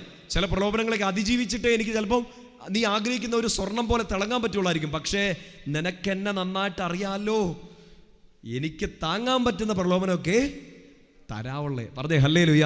പ്രിയപ്പെട്ട സ്വരങ്ങളെ, ചില സമയത്ത് നമ്മളിങ്ങനെ വിചാരിക്കും, ഒത്തിരി കുമ്പസാരങ്ങൾ ഏറ്റു പറഞ്ഞ പാപം നമ്മൾ പിന്നെ ആവർത്തിക്കുന്നുണ്ടാകാം. ഒരു പ്രലോഭനം വന്നൊന്ന് കൊട്ടി വിളിച്ചാൽ മതി, അപ്പം തന്നെ നമ്മൾ ആമേൻ പറഞ്ഞ് കൈയും കൊടുത്ത് അത് ചെയ്യും, ആ തെറ്റിലേക്ക് പോകും. നിങ്ങൾക്ക് ചില തഴക്കദോഷങ്ങൾ, ചില ദുശീലങ്ങൾ ഓർത്തു നോക്കി, ചെയ്യുന്ന ഓരോ കാര്യങ്ങൾ ഓർത്താൽ മതി. ഓർക്കുമ്പോൾ ചിലപ്പോൾ തല താണു പോകും. സാരമില്ല, പൊക്കി പിടിച്ചോ, നിങ്ങൾ വലിയ പാപികളാണ് നാട്ടുകാർ വിചാരിക്കേണ്ട. എല്ലാവരും തല പൊങ്ങിയല്ല. ഈ പ്രലോഭനം വന്നുകൊണ്ടിരിക്കേണ്ട പ്രിയപ്പെട്ട സഹോദരങ്ങളെ, വീഴാതിരിക്കാൻ കുഞ്ഞൊരു പ്രാർത്ഥന. അച്ഛൻ ചെല്ലുന്ന പ്രാർത്ഥന ഇതാണ്: ഈശോയെ, ഞാനെങ്കിൽ ശരണപ്പെടുന്നു. അതാര് പറഞ്ഞ പ്രാർത്ഥനയാണ്? ഈശോ പറഞ്ഞു കൊടുത്ത ഒരു പ്രാർത്ഥനയാണ്. ആരോട്? ഫൗസ്തീനാമ്മയോട് പറഞ്ഞു കൊടുത്താണ്. ഈശോയെ, ഞാൻ ഇത്രയേ ഉള്ളൂ, ഐ ട്രസ്റ്റ് ഇൻ യു. നീ എന്നെ സഹായിക്കും, ഈ പ്രലോഭനത്തെ അതിജീവിക്കാൻ നീ എന്നെ സഹായിക്കും. ചേർത്ത് പറഞ്ഞേ ഹല്ലേലൂയ. രണ്ടാമത്തെ ഒരു പ്രാർത്ഥന നിങ്ങൾക്ക് കാണാതെ അറിയാവുന്നതാണ്, ബെസ്റ്റ് പ്രെയറാണ്. എന്താണെന്നറിയോ? ഈശോ പഠിപ്പിച്ച പ്രാർത്ഥന ചെല്ലുക. ഏത് പ്രലോഭനം വന്നാലും സമയമെടുത്ത് സ്വർഗസ്ഥനായ ഞങ്ങളുടെ പിതാവേ എന്ന പ്രാർത്ഥന ചൊല്ലുക. അച്ഛാ, ഇതൊക്കെ ഞങ്ങൾക്ക് അറിയാലോ എന്ന് പറഞ്ഞാൽ നിങ്ങൾക്കിതെല്ലാം അറിയാമെന്ന് എനിക്കറിയാം. ഞാൻ നിങ്ങളെ ഒന്നുകൂടെ ഓർമ്മിപ്പിക്കുന്നതേ ഉള്ളൂ. സ്വർഗസ്ഥനായ പിതാവെയൊക്കെ നിങ്ങൾ ചെല്ലാറുണ്ടെന്നും എനിക്കറിയാം, ജപമാലയിലും കുർബാനയിലും ഒക്കെ. പക്ഷേ പ്രലോഭനത്തെ അതിജീവിക്കാൻ ഏറ്റവും സുന്ദരമായ പ്രാർത്ഥനകൾ ഒന്നാണിത്. ഈ സ്വർഗസ്ഥനായ പിതാവെ ചൊല്ലുന്ന സമയത്ത് തന്നെ എന്താണെന്ന് പറയുമോ, മനസ്സിലേക്ക് ഒരു ബോധം വരേണ്ടത്, ഈ പ്രലോഭനം തന്ന പിശാചല്ല, സ്വർഗസ്ഥനായ എൻ്റെ പിതാവാണ് എൻ്റെ ശരണം. കേട്ടുന്നുണ്ടോ? പ്രലോഭകൻ അപ്പുറം ഇപ്പുറയൊക്കെ നിന്ന് സിംഹത്തെ പോലെ വാ പൊളിച്ച് നിൽക്കും. പക്ഷേ എന്നെ കണ്ടുകൊണ്ടിരിക്കുന്ന, ഞാൻ ആശ്രയിക്കുന്ന സ്വർഗസ്ഥനായ ഒരു പിതാവ് എനിക്കുണ്ട്. എനിക്ക് വേണ്ടി എല്ലാം തരുന്ന ഒരു അപ്പൻ എനിക്കുണ്ട്. അതാണ് പ്രാർത്ഥന തുടങ്ങുന്നത് തന്നെ. ഇനി ആ പ്രാർത്ഥനയിൽ പ്രത്യേകിച്ച് ശ്രദ്ധിക്കണം, പ്രലോഭനത്തിലേക്ക് ഞങ്ങളെ ഉൾപ്പെടുത്തരുത്, ഇല്ലെങ്കിൽ പ്രലോഭനത്തിൽ ഞങ്ങൾ വീഴാൻ ഇടയാവരുത്. 2 തരത്തിലുള്ള ട്രാൻസ്ലേഷൻ നമ്മൾ പ്രാർത്ഥിക്കാറുണ്ട്. ഈ നമ്മുടെ സഭയുടെ മതബോധകരെന്ന് കൃത്യമായിട്ട് പറഞ്ഞു തരും, പ്രലോഭനത്തിലേക്ക് കർത്താവ് നമ്മളെ വീഴ്ത്താറില്ല, കർത്താവ് ആരെയും പ്രലോഭിപ്പിക്കില്ല. പക്ഷെ പ്രലോഭനം ഇങ്ങനെ വന്നുകൊണ്ടിരിക്കും. അപ്പം നമ്മുടെ പ്രാർത്ഥന ഇങ്ങനെയാണ്: ഞങ്ങളെ പ്രലോഭനത്തിൽ വീഴാൻ ഇടയാവരുതേ എന്ന പ്രാർത്ഥനയുടെ അർത്ഥം എന്താണ്? കർത്താവേ, പ്രലോഭനം വന്നോട്ടെ, പക്ഷെ അത് ഈ ഗേറ്റ് കടന്ന് അകത്തേക്ക് കയറാൻ അനുവദിക്കരുതേ, പ്രലോഭനത്തിലേക്ക് ഞങ്ങളെ ഉൾപ്പെടുത്തരുതേ. മറ്റൊരർത്ഥം, പ്രലോഭനത്തിൽ ഞങ്ങൾ വീഴാൻ ഇടയാവരുതേ. ഇനി ആ ഗേറ്റ് കടന്ന് ഇതകത്തേക്ക് വന്നാലും പ്രലോഭിപ്പിച്ചാലും ഞാൻ വീണു പോകാൻ അങ്ങ് സമ്മതിക്കല്ലേ. അതാണ് ആ പ്രാർത്ഥനയുടെ ഒരർത്ഥം. കിട്ടുന്നുണ്ടോ? നമ്മളെല്ലാ ദിവസവും പെട്ടെന്ന് പറപ്പിച്ച് ചെല്ലുന്ന പ്രാർത്ഥനകളൊന്നാണ്. പക്ഷേ ഏത് പ്രലോഭനം വന്നാലും ആദ്യം ചെല്ലാൻ പറ്റുന്ന സുന്ദരമായ പ്രാർത്ഥന ഒന്നാണത്, സ്വർഗസ്ഥനായ ഞങ്ങളുടെ പിതാവേ. പ്രത്യേകിച്ച് പ്രലോഭനങ്ങളിൽ ഞങ്ങൾ ഉൾപ്പെടുത്തരുതേ, പ്രലോഭനത്തിലേക്ക് ഞങ്ങൾ വീഴാൻ ഇടയാവരുതേ. പ്രലോഭനം വരും, ഞങ്ങൾ അതിലേക്ക് തോറ്റുപോകാൻ അങ്ങ് അനുവദിക്കരുത്. പ്രിയപ്പെട്ട സഹോദരങ്ങളെ ശ്രദ്ധിച്ചേ, ഒന്നാമത്തെ കാര്യം നിങ്ങൾക്ക് മനസ്സിലായെന്ന് കരുതുന്നു. രണ്ടാമത്തെ കാര്യമാണ്, നിങ്ങളുടെ കയ്യിൽ വട്ടായിലച്ചൻ്റെ യേശുനാമത്തിൻ്റെ ശക്തി എന്നുള്ള പുസ്തകമുള്ളവരൊക്കെ ഒന്ന് കയർത്തിക്ക്. വട്ടായിലച്ചന് വേണ്ടി ഞാൻ പരസ്യം വെക്കുകയല്ല, ആ പ്രാർത്ഥന പുസ്തകം പരിചയപ്പെടുത്താനും അല്ല, ആ ടൈറ്റിൽ ഒന്ന് പരിചയപ്പെടുത്താനാണ്. എന്താണത്? യേശുനാമത്തിൻ്റെ ശക്തി. അച്ഛൻ ആ പുസ്തകം എഴുതി തയ്യാറാക്കിയത്, വചനം തയ്യാറാക്കിയത് നിങ്ങൾ ശ്രദ്ധിക്കണം. അതിനകത്തൊരു വലിയ ശതമാനം പ്രാർത്ഥനകളും ഈശോയുടെ നാമത്തെക്കുറിച്ച് പറഞ്ഞുകൊണ്ടുള്ള വചനങ്ങളാണ്. ഇല്ലെങ്കിൽ യേശുനാമം, ദൈവത്തിൻ്റെ നാമം വിളിച്ചപേക്ഷിക്കുമ്പോൾ നമുക്ക് സംഭവിക്കുന്ന അനുഗ്രഹങ്ങളെക്കുറിച്ചാണ്. ചേർത്ത് പറഞ്ഞേ ഹല്ലേലൂയ. അപ്പം പ്രധാനപ്പെട്ട ഒരു കാര്യമാണ്, പ്രലോഭനങ്ങൾ വരുമ്പോൾ, പ്രലോഭകൻ നിങ്ങളെ സമീപിക്കുമ്പോൾ യേശുനാമത്തിൽ പ്രാർത്ഥിക്കുക. കാരണം ഫിലിപ്പി 2:10, അവൻ്റെ നാമത്തിൻ്റെ മുമ്പിൽ എല്ലാ നാമങ്ങളും മുട്ടുമടങ്ങും. എന്ന് വെച്ചാൽ എന്നെ പ്രലോഭിപ്പിക്കുന്ന പ്രലോഭകൻ, അവൻ എത്ര കൊമ്പുള്ളവനാവട്ടെ, അവൻ എത്ര ഭീകരനാവട്ടെ, യേശുവിൻ്റെ നാമത്തിൻ്റെ മുമ്പിൽ അവൻ്റെ മുട്ടുകൾ മടങ്ങിയേ മതിയാവും. ചേർന്ന് പറഞ്ഞേ ഹല്ലേലൂയ. അതാണ് വിശുദ്ധരൊക്കെ പ്രാർത്ഥിച്ചുകൊണ്ടിരുന്നത്, യേശു നാമത്തിൽ പ്രാർത്ഥിച്ചുകൊണ്ടിരുന്നു. അപ്പസ്തോലന്മാർ അത്ഭുതം പ്രവർത്തിച്ചെങ്ങനെയാണ്? യേശുവിൻ്റെ നാമത്തിൽ ഞാൻ നിന്നോട് കൽപ്പിക്കുന്നു, എഴുന്നേറ്റ് പോവുക. യേശുവിൻ്റെ നാമത്തിലാണ് അടയാളങ്ങൾ അത്ഭുതങ്ങൾ സംഭവിച്ചത്. അപ്പസ്തോല പ്രവർത്തനം മുഴുവൻ നിങ്ങൾ എടുത്തു നോക്കിയേ. അവർ പ്രസംഗം പറഞ്ഞുകൊണ്ടിരുന്നത്, വചനം പറഞ്ഞുകൊണ്ടിരുന്നത് എല്ലാം ആരുടെ നാമത്തിലാണ്? ഈശോയുടെ നാമത്തിലാണ്. അവർ വചനം പറഞ്ഞുകൊണ്ടിരിക്കുമ്പോൾ തന്നെ പിശാച് ബഹിഷ്കരിക്കപ്പെട്ട് ഇറങ്ങി. അവർ പ്രത്യേകിച്ച് ഡെലിവറൻസ് പ്രയർ ഒന്നും നടത്തിയില്ല. ഈശോയുടെ നാമം പറഞ്ഞെടുത്ത് പിശാചിന് നിൽക്കാൻ പറ്റുന്നില്ല. എൻ്റെ പ്രിയപ്പെട്ട സഹോദരങ്ങളെ, ഈ 5 മിനിറ്റിൽ ഒരു 10 പ്രാവശ്യം നമ്മൾ ഈശോയുടെ നാമം ഇപ്പോൾ പറഞ്ഞു. നിങ്ങൾക്ക് തോന്നുന്നുണ്ടോ നമ്മളിപ്പോൾ വന്നവൻ തൊടുന്നു? കർത്താവിൻ്റെ സ്നേഹം നമ്മളിങ്ങനെ വലയം ചെയ്തുകൊണ്ടിരിക്കുകയാണ്. അതുകൊണ്ട് രണ്ടാമത്തെ കാര്യം ഇതാണ്, എന്തൊക്കെ പ്രലോഭനങ്ങളും അതെത്ര മാരകമാവട്ടെ, ഈശോയുടെ നാമം പറഞ്ഞ് പ്രാർത്ഥിച്ചുകൊണ്ടിരിക്കുക. ഈശോയെ ഈശോയെ ഈശോ എന്ന് പറഞ്ഞ് പ്രാർത്ഥിച്ചുകൊണ്ടിരിക്കുക. ഇനി തിന്മ നിങ്ങളെ അങ്ങ് ബുദ്ധിമുട്ടിക്കുകയാണോ? ആജ്ഞാപിക്കണം, യേശുവിൻ്റെ നാമത്തിൽ ഞാൻ നിന്നോട് കൽപ്പിക്കുന്നു. അതിനുവേണ്ടി നിങ്ങളൊരു എക്സോസിസ്റ്റിനെ, ഭൂതോച്ചാടകനായ ഒരു അച്ഛനെ തപ്പി നടക്കണ്ട. മാമോദീസ മുങ്ങിയ നിങ്ങളുടെ മേൽ ഒരു ഉത്തരവാദിത്വവും ഒരു അധികാരമുണ്ട്. എന്താണത്? തിന്മയെ ബഹിഷ്കരിക്കാൻ മാമോദീസ മുങ്ങിയ എല്ലാവർക്കും അധികാരമുണ്ട്, ഉത്തരവാദിത്വമുണ്ട്. കിട്ടുന്നുണ്ടോ? ഈശോയെ ഏറ്റു പറഞ്ഞ് തിന്മയെ തള്ളി പറഞ്ഞുകൊണ്ടാണ് നമ്മൾ മാമോദീസ മുങ്ങിയത്, അല്ലേ? സാത്താനെ അവൻ്റെ ആഡംബരങ്ങളെയും എല്ലാം ഞാൻ ഉപേക്ഷിക്കുന്നു, യേശു ക്രിസ്തുവിനെ എൻ്റെ രക്ഷകനും നാഥനുമായി ഏറ്റു പറയുന്നു. മാമോദീസായി കൂടെ തന്നെ ഒരു വലിയ എക്സോസിസം, ഒരു ഭൂതോച്ചാടനം ആരംഭിച്ചു. ആ കൃപ നിങ്ങൾക്ക് കിട്ടി. അതുകൊണ്ട് തിന്മ ഇച്ചിരി ബലം പ്രയോഗിച്ചാൽ അവനെതിരെ ബലം പ്രയോഗിക്കണം. ആരുടെ നാമം ഉപയോഗിച്ച്? യേശു നാമത്തിൽ എനിക്ക് കിട്ടിയ മാമോദീസയുടെ അധികാരത്തിൽ ഞാൻ നിന്നോട് കൽപ്പിക്കുന്നു, വിട്ടു പോകാൻ പറയണം, പൊക്കോളും. ചേർന്ന് പറഞ്ഞേ ഹല്ലേലൂയ. ഏറ്റവും നല്ല ഡെലിവറൻസ് പ്രയറുകൾ ഒന്നാണത്. യേശോയുടെ നാമം പറഞ്ഞു സാത്താൻ മുട്ടുമടങ്ങിയാൽ മതിയോ? ചേർന്ന് പറഞ്ഞേ ഹല്ലേലൂയ. കൊണ്ടാണ് അപ്പസ്തോല പ്രവർത്തനത്തിലൊക്കെ നിങ്ങൾ കണ്ടിട്ടില്ലേ, പത്രോസിലെ ആദ്യത്തെ പ്രസംഗത്തിൽ പത്രോസിലേക്ക് അത്ര വലിയ ധൈര്യത്തോടെ പറയുന്നത്, സ്വർഗത്തിലോ ഭൂമിയിലോ മറ്റൊരാളുടെ പേരിലും അധികാരമില്ല, മറ്റൊരാളുടെ പേരിൽ രക്ഷയില്ല, യേശുവിൻ്റെ നാമത്തിലല്ലാതെ. എടുത്തു പറയുന്നുണ്ട്. നമ്മുടെ പണ്ടത്തെ കുഞ്ഞു വീടുകളിൽ നമ്മളിങ്ങനെ പലകയിൽ അടിച്ചൊട്ടിച്ച് വെച്ചിരുന്നു, രക്ഷ ആരിൽ മാത്രം? ഈശോ, ഈ വീടിൻ്റെ രക്ഷകൻ. യേശുവിൽ വിശ്വസിക്കുക, നീയും നിൻ്റെ കുടുംബവും രക്ഷ പ്രാപിക്കും. ഇപ്പം അതൊന്നും ഭിത്തിയല്ലില്ലല്ലോ, അല്ലേ? ഇല്ലല്ലോ. ഇപ്പം അതൊക്കെ വെച്ചാൽ വീടിന് ഭംഗി കുറവാണ്. പക്ഷേ ഗേറ്റിങ് പട്ടി കൊണ്ട് സൂക്ഷിക്കുക എന്ന് വെക്കാൻ വലിയ ഭംഗിക്കുറവൊന്നും ഇല്ലെന്ന് തോന്നുന്നു. അതുകൊണ്ട് സ്വഭാവം മാറി. ഈശോ വീട്ടിൽ രക്ഷകനല്ല, പട്ടി രക്ഷകനായിട്ട് മാറിയപ്പോൾ വീട്ടിൽ എല്ലാവരും അങ്ങോട്ടും ഇങ്ങോട്ടും നോക്കി കൊരയായി. ഈശോയുടെ നാമം ചേർത്ത് പറഞ്ഞേ ഹല്ലേലൂയ.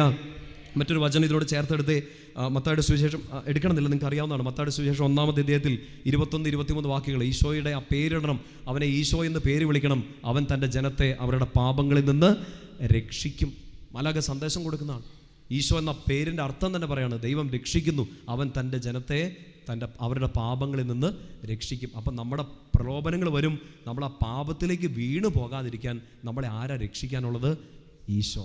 അതുകൊണ്ട് ഈശോയുടെ നാമം വിളിച്ച് പ്രാർത്ഥിക്കുക. 2 കാര്യങ്ങൾ മനസ്സിലുണ്ട്. 1, ഒരു കുഞ്ഞു പ്രാർത്ഥന പെട്ടെന്ന് ചെല്ലുക. 2, ഈശോയുടെ നാമത്തിൽ പ്രാർത്ഥിക്കുക, അധികാരം ഉപയോഗിച്ചുകൊണ്ട് പ്രാർത്ഥിക്കുക. അവർക്ക് പറയാം ഹല്ലേലൂയ, ശക്തിയോടെ ഹല്ലേലൂയ. 3-ാമത്തെ ഒരു കാര്യം വളരെ പ്രധാനപ്പെട്ടതാണ്. എനിക്ക് തോന്നുന്നു കഴിഞ്ഞതിൻ്റെ മുമ്പത്തെ കൺവെൻഷൻ ഞാനിവിടെ വന്ന സമയത്ത് ഈ വചനം ഞാൻ പറഞ്ഞു എന്ന് എൻ്റെ ഓർമ്മ. 2 മക്കബായർ 8:18 നിങ്ങൾക്ക് കാണാപ്പാട് അറിയാവുന്ന ഒരു വചനമാണ്. പറഞ്ഞേ, നമുക്കെതിരെ വരുന്ന ശത്രുക്കളെയും ലോകം മുഴുവൻ തന്നെയും തൻ്റെ അങ്കുലി ചലനം കൊണ്ട് തറപറ്റിക്കാൻ കഴിയുന്ന സർവശക്തനായ ദൈവത്തിലാണ് നമ്മുടെ പ്രത്യാശ. ചേർന്ന് പറഞ്ഞേ ഹല്ലേലൂയ. അപ്പം 3-ാമത്തെ കാര്യം ഇതാണ്, കുരിശ് വരച്ച് പ്രാർത്ഥിക്കുക. 1, ഒരു കുഞ്ഞു പ്രാർത്ഥന ചെല്ലുക. 2, ഈശോയുടെ നാമത്തിൽ പ്രാർത്ഥിക്കുക. 3, കുരിശ് വരച്ച് പ്രാർത്ഥിക്കുക. എനിക്ക് തോന്നുന്നു നിങ്ങളെല്ലാവരും, ഞാനും നമ്മൾ ആദ്യം പഠിച്ച ഡെലിവറൻസ് പ്രെയർ ഏതാണെന്ന് ചോദിച്ചാൽ, വിശുദ്ധ കുരിശിൻ്റെ അടയാളത്താലേ ഞങ്ങളുടെ ശത്രുക്കളിൽ നിന്ന്. അതാരാ? അപ്പുറത്തെ വീട്ടിലെ ആൻറ്റി ആരാണ്? പിശാച്. ഞങ്ങളുടെ ശത്രുക്കളിൽ നിന്ന് ഞങ്ങളെ രക്ഷിക്കാം ഞങ്ങളുടെ തമ്പുരാനെ, പിതാവിൻ്റെയും പുത്രൻ്റെയും പരിശുദ്ധാത്മാവിൻ്റെയും നാമത്തിൽ ആമേൻ. ഇത് പറഞ്ഞുകൊണ്ട് നമ്മൾ അടുത്തിരിക്കുന്നവരെ കുറിച്ചാണോ വരച്ചേ? നമ്മളെ തന്നെ മുദ്രണം ചെയ്ത ആദ്യത്തെ ഡെലിവറൻസ് പ്രെയർ ആണിത്. ഏറ്റവും ശക്തമായ ഡെലിവറൻസ് പ്രെയർ. ഒരുപക്ഷെ അപ്പനോ അമ്മോ മടിയിൽ പിടിച്ചിരുത്തിയിട്ട് കുരിശ് വരച്ചു. എന്നിട്ട് അവർക്ക് അറിയാവുന്ന സിമ്പിൾ തിയോളജി നിങ്ങളോട് പറഞ്ഞു, കുരിശ് വരച്ചിട്ട് കിടക്ക്, പാക്കാൻ പിടിക്കും അല്ലേ? അങ്ങനെയെങ്കിൽ പാക്കാനെ ഓടിക്കാൻ പറ്റുന്ന ആദ്യത്തെ പ്രെയർ നമ്മൾ പഠിച്ചു. ആ പാക്കാൻ പല രൂപത്തിൽ നമ്മളെ പിടിക്കാൻ വേണ്ടി വന്നു. അവനെ ഓടിക്കാനുള്ള ഏറ്റവും നല്ല പ്രാർത്ഥനകളൊന്നാണ് എൻ്റെ പ്രിയപ്പെട്ട സഹോദരങ്ങളെ, കുരിശ് വരച്ച് സ്വയം പ്രാർത്ഥിക്കുക. ചേർന്ന് പറയാം ഹല്ലേലൂയ. രാത്രിയിലൊക്കെ നമ്മുടെ കുഞ്ഞുങ്ങളൊക്കെ, നിങ്ങൾ അപ്പന്മാരൊക്കെ കുഞ്ഞുങ്ങൾ പെട്ടെന്ന് ഞെട്ടി എണീക്കുമ്പോൾ ഒന്നുകിൽ അവർക്കിട്ടൊരു പൊട്ടീര് കൊടുത്തിട്ട്, എടാ പിശാച കുരിശ് വരച്ചിട്ടാണ് അവിടെ കടന്നേ എന്ന് ചോദിക്കും. അപ്പോൾ പിശാച് ചോദിക്കും, ഞാനാരാ ചേട്ടാ എന്ന് ചോദിക്കും. ചിലപ്പോൾ കുഞ്ഞുങ്ങളെ തട്ടി കൊടുത്ത്, കൊച്ചു പ്രാർത്ഥിച്ചിട്ടാണോ കടന്നേ, കുരിശ് വരച്ചിട്ടാണോ കടന്നേ അല്ലേ നമ്മൾ ചോദിക്കില്ലേ? അപ്പം നമുക്കറിയാം, നമ്മൾ വലിയ തിയോളജി ഒന്നും പഠിച്ചിട്ടില്ലെങ്കിലും നമ്മൾ സാധാ വീട്ടമ്മയും വീട്ടപ്പനും അല്ല കുടുംബനാഥനും കുടുംബനാഥയൊക്കെ ആണെങ്കിലും നമുക്കറിയാം ഈ തിയോളജി. കുരിശ് വരച്ച് പ്രാർത്ഥിച്ചാൽ സാത്താൻ പോകുന്നു. ചേർന്ന് പറഞ്ഞേ ഹല്ലേലൂയ. അപ്പോൾ ആ വചനം മനസ്സിൽ ഓർക്കണം. 2 മക്കവായർ 8:18 അല്ലേ? നമുക്കെതിരെ വരുന്ന ശത്രുക്കളെയും ലോകം മുഴുവനും തന്നെയും തൻ്റെ അങ്കുലി ചലനം. അങ്കുലി എന്ന് വെച്ചാൽ എന്താ? വിരലെന്ന് തന്നെയാണ് അതിന് പറയുന്നത്. നമ്മൾ ഈ വിരൽ ഉപയോഗിച്ച്, ഈ അങ്കുലി ഉപയോഗിച്ച് ചലിപ്പിച്ചുകൊണ്ട് ഒരു പ്രാർത്ഥനയെ ചെല്ലാറുള്ളൂ അല്ലേ? വേറെ ഏതെങ്കിലും പ്രാർത്ഥന ചെല്ലാറുണ്ടോ? ഇത് വെച്ച് നമ്മളിങ്ങനെ നീയാടാ എന്നൊക്കെ പറയാറുണ്ട്. പക്ഷെ അത് പ്രാർത്ഥനയല്ല, അത് പ്രാക്കാണ്. ഇതുകൊണ്ട് ഒരു പ്രാർത്ഥന നമ്മൾ ചെല്ലാറുള്ളേ, വിശുദ്ധ കുരിശിൻ്റെ അടയാളത്താലെ ഞങ്ങളുടെ ശത്രുക്കൾ എന്ന് വെച്ചാൽ നമുക്കെതിരെ വരുന്ന ശത്രുക്കളെയും ലോകം മുഴുവനെയും തന്നെയും ഒരു അങ്കുലി ചലനം കൊണ്ട് തറപറ്റിക്കാൻ കഴിയുന്ന പ്രാർത്ഥനയാണ് ഇത്, വിശുദ്ധ കുരിശിൻ്റെ പ്രാർത്ഥന. കുരിശ് വരച്ച് പ്രാർത്ഥിക്കുക. ചേർന്ന് പറഞ്ഞേ ഹല്ലേലൂയ. അപ്പോൾ ആ കുരിശ് വരയ്ക്കുമ്പോൾ ശരിക്കും എന്നാ സംഭവിക്കുന്നത്? നമ്മുടെ ശരീരത്തിൻ്റെ മേൽ കുരിശടയാളം നമ്മൾ സ്ഥാപിക്കുകയാണ്. കുരിശടയാളം സ്ഥാപിക്കുക എന്ന് വെച്ചാൽ ഈശോയുടെ ഒരു അടയാളത്തിൽ നമ്മളെ തന്നെ മുദ്രണം ചെയ്യാണ്. ഇനി നിങ്ങളുടെ മേൽ കുരിശടയാളം വരച്ചെങ്കിൽ ഞാൻ നിങ്ങളോട് പറയുന്നു, നിങ്ങളെ പിന്നെ ഒരാളും ഉപദ്രവിക്കാൻ പറ്റില്ല. നിങ്ങളത് എത്രമാത്രം വിശ്വസിക്കുമെന്ന് എനിക്ക് അറിഞ്ഞുകൂടാ. എന്തെങ്കിലും തരത്തിലുള്ള പേടി നിങ്ങൾക്കുണ്ടോ എൻ്റെ പ്രിയപ്പെട്ട സഹോദരങ്ങളെ? കുരിശ് വരച്ച് പ്രാർത്ഥിച്ചു. ചില രോഗങ്ങളുണ്ട്, മനസ്സിന് ചില സംഘർഷങ്ങളുണ്ട്, കുരിശ് വരച്ച് പ്രാർത്ഥിക്കുക, ഒരാളും നിങ്ങളെ തൊടത്തില്ല. നമ്മളത് ചെയ്യാറുണ്ട്. നമ്മൾ വണ്ടിയൊക്കെ ഓടിക്കാൻ വേണ്ടി വണ്ടി ഓടിച്ചു പോകുമ്പോൾ ആദ്യം നമ്മളൊന്ന് കുരിശ് വരച്ചിട്ടല്ലേ പോകുന്നത്. എല്ലാം ചെയ്യുമ്പോൾ നമ്മൾ കുരിശ് വരച്ചാണ് പ്രാർത്ഥിക്കുന്നത്. ഇത് എൻ്റെ അമ്മ എന്നോട് ഒന്ന് പറയായിരുന്നു. ഞങ്ങളുടെ ഇടവപ്പള്ളിയിൽ ധ്യാനിപ്പിക്കാൻ വന്നൊരച്ഛൻ, ജൻസൺ അച്ഛൻ, ലാസലൈറ്റിലെ നല്ല മിടുക്കനായ ഒരു അച്ഛനാണ്. അപ്പോൾ ജൻസൺ അച്ഛൻ ധ്യാനിപ്പിക്കുക ഞങ്ങളുടെ ഇടവപ്പള്ളിയിൽ.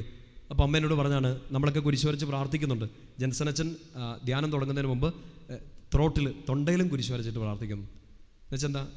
ഈ ശബ്ദം ഉപയോഗിച്ചുകൊണ്ട് വേണമല്ലോ വചനം പ്രഘോഷിക്കാൻ. എന്നുവെച്ചാൽ തൊണ്ട പോലും ഒരു തരത്തിൽ അസ്വസ്ഥത തരരുത്. ഇനി തിന്മ ചിലപ്പോൾ വചനം പ്രഘോഷിക്കുന്ന വൈദികൻ്റെ തൊണ്ടയെ അസ്വസ്ഥപ്പെടുത്തിയാലും അത് തൊടാതിരിക്കാൻ വേണ്ടിയിട്ടാണ് വിശുദ്ധ കുരിശിൻ്റെ അടയാളം വരച്ച് പ്രാർത്ഥിക്കുക. ചേർന്ന് പറഞ്ഞേ ഹല്ലേലൂയ. പ്രിയപ്പെട്ട സഹോദരങ്ങളെ, അതുകൊണ്ട് ആ പ്രാർത്ഥന ഓർക്കണം. വിശുദ്ധ കുരിശിൻ്റെ പ്രാർത്ഥന ചെല്ലണം, കുരിശടയാളം വരച്ച് പ്രാർത്ഥിക്കണം. അങ്ങനെ അടയാളം വരച്ച് പ്രാർത്ഥിച്ചാൽ നിങ്ങളുടെ മേലുള്ള അടയാളം ആരുടെ അടയാളമാണ്? ഈശോയുടെ അടയാളമാണ്. നല്ലൊരു വചനം എടുക്കണം. ഗലാത്യ 6:17. എഫേസൂസിലാണ് എല്ലാ ആയുധങ്ങളും ധരിക്കുന്നതിനെ കുറിച്ചൊക്കെ പറയുന്നത്. പക്ഷേ ഇവിടെ പൗലോസ്ലീഹ മറ്റൊരു കാര്യം നമ്മളോട് പറയും. ഗലാത്യ 6:17 എല്ലാവരും ചേർന്ന് ഉറക്കെ വായിച്ച്, ഇനിമേൽ ആരും എന്നെ ബുദ്ധിമുട്ടിക്കരുത്, എന്തെന്നാൽ ഞാൻ എൻ്റെ ശരീരത്തിൽ യേശുവിൻ്റെ അടയാളങ്ങൾ ധരിക്കുന്നു. വചനം ഒന്നുകൂടെ ശ്രദ്ധിക്കുക. ഇനിമേൽ ആരും എന്നെ ബുദ്ധിമുട്ടിക്കരുത്. കാരണം എന്താണ്? ഞാൻ എൻ്റെ ശരീരത്തിൽ യേശുവിൻ്റെ അടയാളങ്ങൾ ധരിക്കുന്നു. പൗലോസ്ലീഹ അത് 2 അർത്ഥത്തിൽ പറയുകയാണ്. ഒന്ന്, പ്രധാനപ്പെട്ട ഒരു കാര്യം, പൗലോസ്ലീഹയ്ക്ക് കിട്ടിയ അടി, വേദന, ബന്ധനങ്ങൾ, ചങ്ങല, കാരാഗ്രഹം എല്ലാം പൗലോസ്ലീഹ പറയുന്നുണ്ട്. ഇത് ക്രിസ്തു സഹിക്കേണ്ടി വന്ന പീഡകളുടെ കുറവ് ഞാൻ എൻ്റെ ശരീരത്തിൽ ഏറ്റെടുക്കുകയാണ്. ഈശോയുടെ പീഡകളുടെ ഒരു അടയാളം എൻ്റെ ശരീരത്തിലുണ്ട്. മറ്റൊരർത്ഥം ഇങ്ങനെയാണ്, കുരിശിൽ രക്ഷ പ്രാപിച്ചു. കൊളോസ്യോസുകാർക്ക് എഴുതിയ ലേഖനം 2:15 പറയുന്നുണ്ട്, ഈ കുരിശിൽ അവൻ സകല തിന്മയെയും സകല അപഹാസ്യങ്ങളെയും അവഹേളന പാത്രങ്ങളാക്കി, തിന്മയെ അവൻ ഇല്ലാതാക്കി, കുരിശിൽ അവൻ വിജയം നേടി. ആ കുരിശടയാളം ഞാൻ എൻ്റെ മേൽ വരയ്ക്കുമ്പോൾ എന്നെ ഇനി ഒരാളും ബുദ്ധിമുട്ടിക്കാൻ പാടില്ല. കാരണം ഈശോയുടെ പീഡാസഹനത്തിൻ്റെ അടയാളം മാത്രമല്ല, ആ പീഡകൾ അവൻ ഏറ്റെടുത്ത കുരിശടയാളം കൂടെ വരയ്ക്കുമ്പോൾ ഞാൻ ക്രിസ്തുവിൻ്റെ അടയാളത്തിൽ മുദ്രിതനായക്കപ്പെട്ടിരിക്കുന്നു. എന്നെ ഇനി ഒരാളും ബുദ്ധിമുട്ടിക്കരുത്, ബുദ്ധിമുട്ടിക്കില്ല. ചേർന്ന് പറഞ്ഞേ ഹല്ലേലൂയ. കാര്യം പിടികിട്ടുന്നുണ്ടോ? വിശുദ്ധ കുരിശ് വരച്ച് പ്രാർത്ഥിച്ചാൽ ഡിവൈൻ പ്രൊട്ടക്ഷനാണ്, കുരിശിൻ്റെ സംരക്ഷണം തന്നെയാണ്. കുരിശ് കണ്ടാൽ സാത്താൻ എന്ത് ചെയ്യും? ഓടിയേ മതിയാവും. ജെറുസലേമിലെ വിശുദ്ധ സിറിൽ പറയുന്നുണ്ട്, വിശുദ്ധ കുരിശ് എടുത്ത് നടക്കുന്നവരെ, കുരിശ് പിടിച്ച് നടക്കുന്ന ആൾക്കാരെ കണ്ടിട്ടില്ലേ? നിങ്ങൾ ഓർക്കുന്നില്ലേ? കുറച്ച് നാൾ മുമ്പ് നമ്മുടെ ഈ വർഷത്തെ നമ്മുടെ ഇവിടുത്തെ കൺവെൻഷന് ആദ്യ ദിവസം നമ്മുടെ ജോൺ ബോൾ ബ്രദർ വന്ന് ഓർക്കുന്നുണ്ടോ? എൻ്റെ ദൈവമേ, വന്നത് ഓർക്കുന്നുണ്ടോ എന്ന് ഞാൻ ചോദിക്കുന്നില്ല, ഇതിലെ കൂടെ ഓടിയത് ഓർക്കുന്നുണ്ടോ? ആ മനുഷ്യൻ അങ്ങനത്തെ ഒരു മനുഷ്യനാണ്. നിന്ന് പ്രസംഗിക്കാനുള്ള കൃപ കിട്ടിയിട്ടില്ല, ഓടി പ്രസംഗിക്കുക. പരിശുദ്ധാത്മാവ് നിലത്ത് നിർത്താത്തതുകൊണ്ട് ഓടി നടന്ന് പ്രസംഗിക്കാം. അപ്പോൾ കുരിശിട്ട് നടക്കുന്ന കണ്ടിട്ടുണ്ടോ? എൻ്റെ കൊതി കൊണ്ട് ഞാൻ നിങ്ങളോട് ചോദിക്കുകയാണ്, കൺവെൻഷൻ എങ്ങനെ ഉണ്ടായിരുന്നു? അഭിഷേകം നിറവ് പ്രാവശ്യം നല്ലതായിരുന്നോ? ആ കൺവെൻഷന് ശേഷം കുരിശെടുത്ത് കൈപ്പിടിച്ച് നടക്കാൻ തുടങ്ങി വരുന്ന കീർത്തിക്ക് ഞാൻ അങ്ങോട്ട് തിരിഞ്ഞിരിക്കാം. സംഭവം കൺവെൻഷൻ നന്നായിരുന്നു. പക്ഷെ നമ്മൾ മറ്റേതൊരു കൺവെൻഷൻ പോലെ ആ കൺവെൻഷൻ ചിലപ്പോൾ പൂർത്തി അസാമാന്യമായൊരു ധൈര്യം വേണം അതിന്. ശരിയല്ലേ? നമുക്ക് കൊന്തയെടുത്ത് കഴുത്തേടാൻ വരെ മടിയുള്ള ടീമുകളാണ് നമ്മൾ. ബൈബിൾ എടുത്തുകൊണ്ട് ഒരു കൺവെൻഷൻ പോകാൻ വേണ്ടി മടിയുള്ളവരാണ്. കാരണം ഭാരം കൂടി ഒരു സൈഡിലേക്ക് അങ്ങനെ ചെരിഞ്ഞു പോയാലോ, കേരളത്തിൽ ഒരാൾ മാത്രം തോളി ചെരിഞ്ഞാൽ മതി എന്ന അഭിപ്രായമുള്ളവരാണല്ലോ നമ്മൾ. ബൈബിളും കൊണ്ടുവരത്തില്ല, ഇങ്ങനെ നടക്കും നമ്മൾ. എൻ്റെ പ്രിയപ്പെട്ട സോറികളെ, അസാമാന്യം ഒരു ധൈര്യം വേണം. ആ ധൈര്യത്തിൽ കർത്താവ് നമ്മൾ പ്രചോദിപ്പിക്കുകയാണ്. ഈ കുരിശ് വഹിക്കുന്നവനെ കർത്താവ് വഹിച്ചോളും, ഉറപ്പാണ്. ജെറുസലേമിലെ വിശുദ്ധ സിറിൽ പറയാണ്, കുരിശെ നോക്കി ധ്യാനിക്കുന്നവനെ പിന്നെ പിശാച് നോക്കത്തില്ലെന്ന്. കുരിശ് നോക്കി ധ്യാനിക്കുന്നവനെ പിന്നെ പിശാച് നോക്കത്തില്ല. കാരണം കുരിശ് കാണുമ്പോൾ അവൻ ഭയപ്പെട്ട് ഓടുന്നു. കാരണം അവൻ്റെ സാമ്രാജ്യത്തെ തകർക്കാൻ കാരണമായ കുരിശാണ്. കഴിഞ്ഞ വർഷം ഞങ്ങളുടെ ഒരു ധ്യാനത്തിൽ ഞങ്ങളുടെ ഒരു ആത്മീയ ഗുരു ധ്യാനിപ്പിക്കുമ്പോൾ ഇങ്ങനെ പറഞ്ഞാണ്, ഞങ്ങൾ അച്ഛന്മാരോട് പറഞ്ഞാണ്, പുരോഹിത, നീ ആകാശത്തിൽ നെടുകയും കുറുകയും വരയ്ക്കുന്ന ഒരു വരയ്ക്ക് സാത്താൻ്റെ കോട്ടകളെ ചിതറിക്കാനുള്ള ശക്തിയുണ്ടെന്ന് നീ മറക്കരുത്. ശ്രദ്ധിച്ച് കേൾക്ക് പുരോഹിത, നീ ആകാശത്തിൽ നെടുകയും കുറുകയും വരയ്ക്കുന്ന ഒരു വരയ്ക്ക് സാത്താൻ്റെ കോട്ടകളെ തകർക്കാനുള്ള ശക്തിയോടെ നീ മറക്കരുത്. അത് പുരോഹിതനോട് മാത്രമല്ല, ശുശ്രൂഷ പൗരോഹിത്യത്തിലിരിക്കുന്ന വൈദികനോട് മാത്രമല്ല, രാജകീയ പൗരോഹിത്യം സ്വീകരിച്ച മാമോദീസ മുങ്ങിയ ഓരോ കുഞ്ഞുങ്ങളും ഓർക്കേണ്ടതാണ്, നമ്മളൊന്ന് കുരിശടയാളം വരച്ച് പ്രാർത്ഥിച്ചാൽ അത് സാത്താൻ്റെ കോട്ട ഇളക്കുന്ന പ്രാർത്ഥനയാണ്. തിന്മ നിൽക്കില്ല, കുരിശ് വരച്ച് പ്രാർത്ഥിക്കുക. ചേർത്ത് പറഞ്ഞേ ഹല്ലേലൂയ, ശക്തിയോട് പറഞ്ഞേ ഹല്ലേലൂയ. പൗലോസ് ശ്ലീഹ മറ്റൊരു എഴുത്തിൽ ഇങ്ങനെ പറയുന്നില്ലേ, റോമാക്കാർക്ക് ലേഖനത്തിൽ തന്നെ ഇങ്ങനെ പറയുന്നില്ലേ, എൻ്റെ പഴയ മനുഷ്യനെ ഞാൻ ക്രിസ്തുവിനോട് ചേർത്ത് ക്രൂശിച്ചിരിക്കുന്നു. ഞാൻ മറ്റൊന്നിലും ഇനി മേന്മ ഭാവിക്കുന്നില്ല ക്രിസ്തുവിൻ്റെ കുരിശിലല്ലാതെ. കാരണം എനിക്ക് മേന്മ നൽകുന്നതും എനിക്ക് അനുഗ്രഹം നൽകുന്നതും എല്ലാ അനുഗ്രഹങ്ങളുടെയും വഴി തുറക്കുന്നതും ഈ കുരിശാണ്, കുരിശടയാളമാണ്. ചേർന്ന് പറഞ്ഞേ ഹല്ലേലൂയ. അതുകൊണ്ടാണ് നമ്മുടെ എല്ലാ പ്രാർത്ഥനകളും കുരിശടയാളം വരച്ചുകൊണ്ട് നമ്മൾ ആരംഭിക്കുന്നത്, കുരിശ് വരച്ചൊക്കെ നമ്മൾ അവസാനിപ്പിക്കുന്നത്. നമ്മൾ വൈകുന്നേരം നമ്മുടെ സന്ധ്യാപ്രാർത്ഥനയ്ക്ക് നമ്മൾ പറയുന്ന പേരെന്താ? വരൂ സന്ധ്യാപ്രാർത്ഥനയ്ക്ക് ഇരിക്കാം എന്നാണ് പറയുന്നത്, കുരിശ് വരയ്ക്കാം. പക്ഷെ കുരിശ് വര മാത്രമാണോ ഉള്ളത്? അല്ല. എന്നാൽ നമുക്കറിയാം നമ്മുടെ ആത്മീയ ജീവിതത്തിൽ നമുക്ക് കിട്ടിയ ഏറ്റവും ബേസായ കാര്യമാണ്, സിമ്പിൾ കാര്യമാണ് കുരിശ് വരയ്ക്കണം എന്നുള്ളത്. വീട്ടിൽ കുരിശ് വര ഇല്ലാത്ത വീടുകൾ പല വരയും വരയ്ക്കേണ്ടി വരും. പ്രാർത്ഥന തുടങ്ങിക്കോണം, നിന്ന് പോയതൊക്കെ വീണ്ടും ആരംഭിച്ചോണം, കുരിശ് വര റീസ്റ്റാർട്ട് ചെയ്തോണം. നാലാമത്തെ വളരെ പ്രധാനപ്പെട്ട കാര്യമാണ്, ചിലപ്പോൾ നമ്മൾ ശ്രദ്ധിക്കാതെ പോകുന്ന ഒരു സഹായമാണ് കാവൽ മാലാഖയുടെ സഹായം. ഇന്ന് പറഞ്ഞതെല്ലാം സിമ്പിളാണെന്ന് കരുതുന്നു, നിങ്ങൾ കോംപ്ലിക്കേറ്റഡ് ആക്കാണ്ടിരുന്നാൽ മതി. എന്തൊക്കെ ആദ്യം പറഞ്ഞേ? ഒരു കുഞ്ഞു പ്രാർത്ഥന ചെല്ലുക. 2 ഈശോയുടെ നാമത്തിൽ പ്രാർത്ഥിക്കുക. 3 കുരിശടയാളം വരച്ച് പ്രാർത്ഥിക്കുക. 4 നമ്മുടെ പ്രിയപ്പെട്ട ഒരു കൂട്ടുകാരനെ കൂട്ടുപിടിക്കുക. ചിലപ്പോൾ നമ്മളത് മൈൻഡ് ചെയ്യില്ല. ആരാണത്? കാവൽ മാലാഖയോട് സഹായം ചോദിക്കുക. ഞങ്ങൾ സെമിനാരിൽ പഠിക്കുന്ന സമയത്ത് ഞങ്ങളുടെ ആദ്യത്തെ വർഷം മുതൽ എല്ലാ ദിവസവും രാത്രി ഞങ്ങളെക്കൊണ്ട് അച്ഛന്മാർ പ്രാർത്ഥിപ്പിച്ചിട്ട് കിടക്കുന്ന ഇങ്ങനെയാണ്, കാവൽ മാലാഖയോടുള്ള ജപം, ഗാർഡിയൻ ഏഞ്ചലിനോടുള്ള പ്രാർത്ഥന ചൊല്ലിപ്പിച്ചിട്ട് കിടത്തുള്ളൂ. ഞങ്ങൾക്ക് ചെറുപ്പം മുതലുള്ള സെമിനാരിലെ ചെറുപ്പം മുതലുള്ള ഒരു പ്രാർത്ഥനയാണ് മാലാഖയോട്. നിങ്ങൾ ആരെങ്കിലുമൊക്കെ കാവൽ മാലാഖയോട് പ്രാർത്ഥിക്കുന്നുണ്ടോ എല്ലാ ദിവസമൊക്കെ? അത് കാവൽ മാലാഖ നിങ്ങളോട് പ്രാർത്ഥിക്കണോ? മര്യാദക്കൊക്കെ ജീവിക്കുന്നു. കാവൽ മാലാഖയോട് പ്രാർത്ഥിക്കണം. വചനം ഇങ്ങനെ പറയുക, അതിൻ്റെ ഒരു അടിസ്ഥാനമായിട്ട് നിൽക്കുന്നത് അപ്പോസ്തല പ്രവർത്തനം 5-ലാണെന്നാണ് എൻ്റെ ഓർമ്മ. പത്രോസ് ശ്ലീഹായെ കാരാഗൃഹത്തിൽ നിന്ന് ഇങ്ങനെ പുറത്തേക്ക് ഇറക്കുന്നുണ്ട്. ആര്? ദൂതൻ പുറത്തേക്ക് ഇറക്കുന്നുണ്ട്. എന്നിട്ട് പിന്നീട് നമ്മളിങ്ങനെ കാണുന്നുണ്ട് മറ്റൊരു സന്ദർഭത്തിൽ ഈ പത്രോസ് ശ്ലീഹായാണെന്ന് വിചാരിക്കുന്നുണ്ട് ആരോ, ദൂതനെ കണ്ടിട്ട് ഇങ്ങനെ മാറിപ്പോകുന്നുണ്ട്. ഇത് പത്രോസ് ആണെന്ന് ചിന്തിക്കുകയാണ് മാലാഖയെ കണ്ടിട്ട്. അതിൻ്റെ ഒരു അടിസ്ഥാനത്തിൽ ഇങ്ങനെ പറയുന്നുണ്ട്, നമ്മുടെ കാവൽ മാലാഖ ആരെപ്പോലെ ഇരിക്കും? നമ്മളെപ്പോലെ ഇരിക്കും. അയ്യോ, എന്തൊരവസ്ഥയായിരിക്കും ആ കാവൽ മാലാഖയുടെ. എന്നുവെച്ചാൽ അത്രയും നമ്മളോട് ചേർന്ന് നിൽക്കുന്ന ആളാണ് നമ്മുടെ കാവൽ മാലാഖ. ചേർന്ന് പറഞ്ഞേ ഹല്ലേലൂയ. അതുകൊണ്ടാണ് ഈശോ പറയുന്നൊരു വചനം നിങ്ങൾ ഓർത്തേ, ഈ ചെറിയവരിൽ ഒരുവനെപ്പോലും നിന്ദിക്കാതിരിക്കാൻ ശ്രദ്ധിക്കുവിൻ. കാരണം എന്താണ്? അവർക്ക് വേണ്ടി അവരുടെ ദൂതന്മാർ പിതാവിൻ്റെ സന്നിധിയിൽ അവർക്ക് വേണ്ടി സംസാരിച്ചുകൊണ്ടിരിക്കുകയാണ്. എന്ന് വെച്ചാൽ നമ്മുടെ അടുത്തുള്ള ഒരാളെ നമ്മൾ ബുദ്ധിമുട്ടിച്ചാൽ നമ്മളെ ആര് നോട്ടമിടും? അവരുടെ കാവൽമാലാകെ നോട്ടമിടും. ദാനിയേൽ പ്രവാചന പുസ്തകം 10-ാമത്തെ അധ്യായത്തിൽ നമ്മൾ വായിക്കുന്നുണ്ട്, ഇപ്പോൾ ആ പേർഷ്യയുടെ ദൂതൻ നമുക്കെതിരെ യുദ്ധം ചെയ്യുന്നു, നിനക്ക് വേണ്ടി നിൻ്റെ കൂടെ യുദ്ധം ചെയ്യാൻ ഞാൻ നിൻ്റെ കൂടെ നിൽക്കുകയാണെന്ന് മാലാഖ പറയുന്നുണ്ട്. എന്നുവെച്ചാൽ ഒരു ദൂതനെ കർത്താവ് നമുക്ക് സഹായത്തിന് തന്നിട്ടുണ്ട്. നോക്ക് എൻ്റെ പ്രിയപ്പെട്ട സഹോദരങ്ങളെ, നമ്മുടെ ജീവിതത്തിൽ പ്രലോഭനങ്ങൾ മാത്രമല്ല, ചില സഹനങ്ങൾ, ചില സങ്കടങ്ങളൊക്കെ മാറാൻ വേണ്ടി പ്രാർത്ഥിക്കും. ചില പ്രാർത്ഥനകൾ കണ്ടിട്ടില്ലേ, ഉത്തരം കിട്ടാത്ത പ്രാർത്ഥനകൾ നിങ്ങൾക്കുണ്ടോ? എനിക്ക് കുറേ എണ്ണമുണ്ട്. ചില പ്രാർത്ഥനകൾക്ക് ഉത്തരം കിട്ടില്ല. ഈശോയ്ക്ക് പോലും സങ്കടം വന്നോ എന്നറിയത്തില്ല. പക്ഷെ ചോദിച്ചു ഈശോ, പിതാവേ കഴിയുമെങ്കിൽ ഈ പാനപാത്രം നീക്കിക്കളയുക. നീങ്ങിയോ? ഇല്ല. പക്ഷെ ഒരു അത്ഭുതം അവിടെ സംഭവിച്ചു. എന്താണ് ഒരു അത്ഭുതം? ദൂതന്മാർ വന്നിട്ട് അവനെ ശക്തിപ്പെടുത്തി എന്ന് പറയുക. മാനുഷികമായിട്ടുള്ള രീതി വായിച്ചാൽ മതി. ദൂതന്മാർ വന്നവനെ ശക്തിപ്പെടുത്തി. എന്തിന്? ഒരു പക്ഷേ ഈ പാനപാത്രം കുടിക്കാൻ, സഹനത്തിൻ്റെ ഈ കുരിശിൻ്റെ വഴി നടക്കാൻ, മരണത്തെപ്പോലും കണ്ണുമുട്ടാൻ, ചതിക്കപ്പെടാൻ, എല്ലാ വേദനകളെ അതിജീവിക്കാൻ ഈശോയ്ക്ക് മാനുഷികമായ രീതിയിൽ ശക്തി കൊടുക്കുകയാണ്. ആര്? മാലാഖമാർ.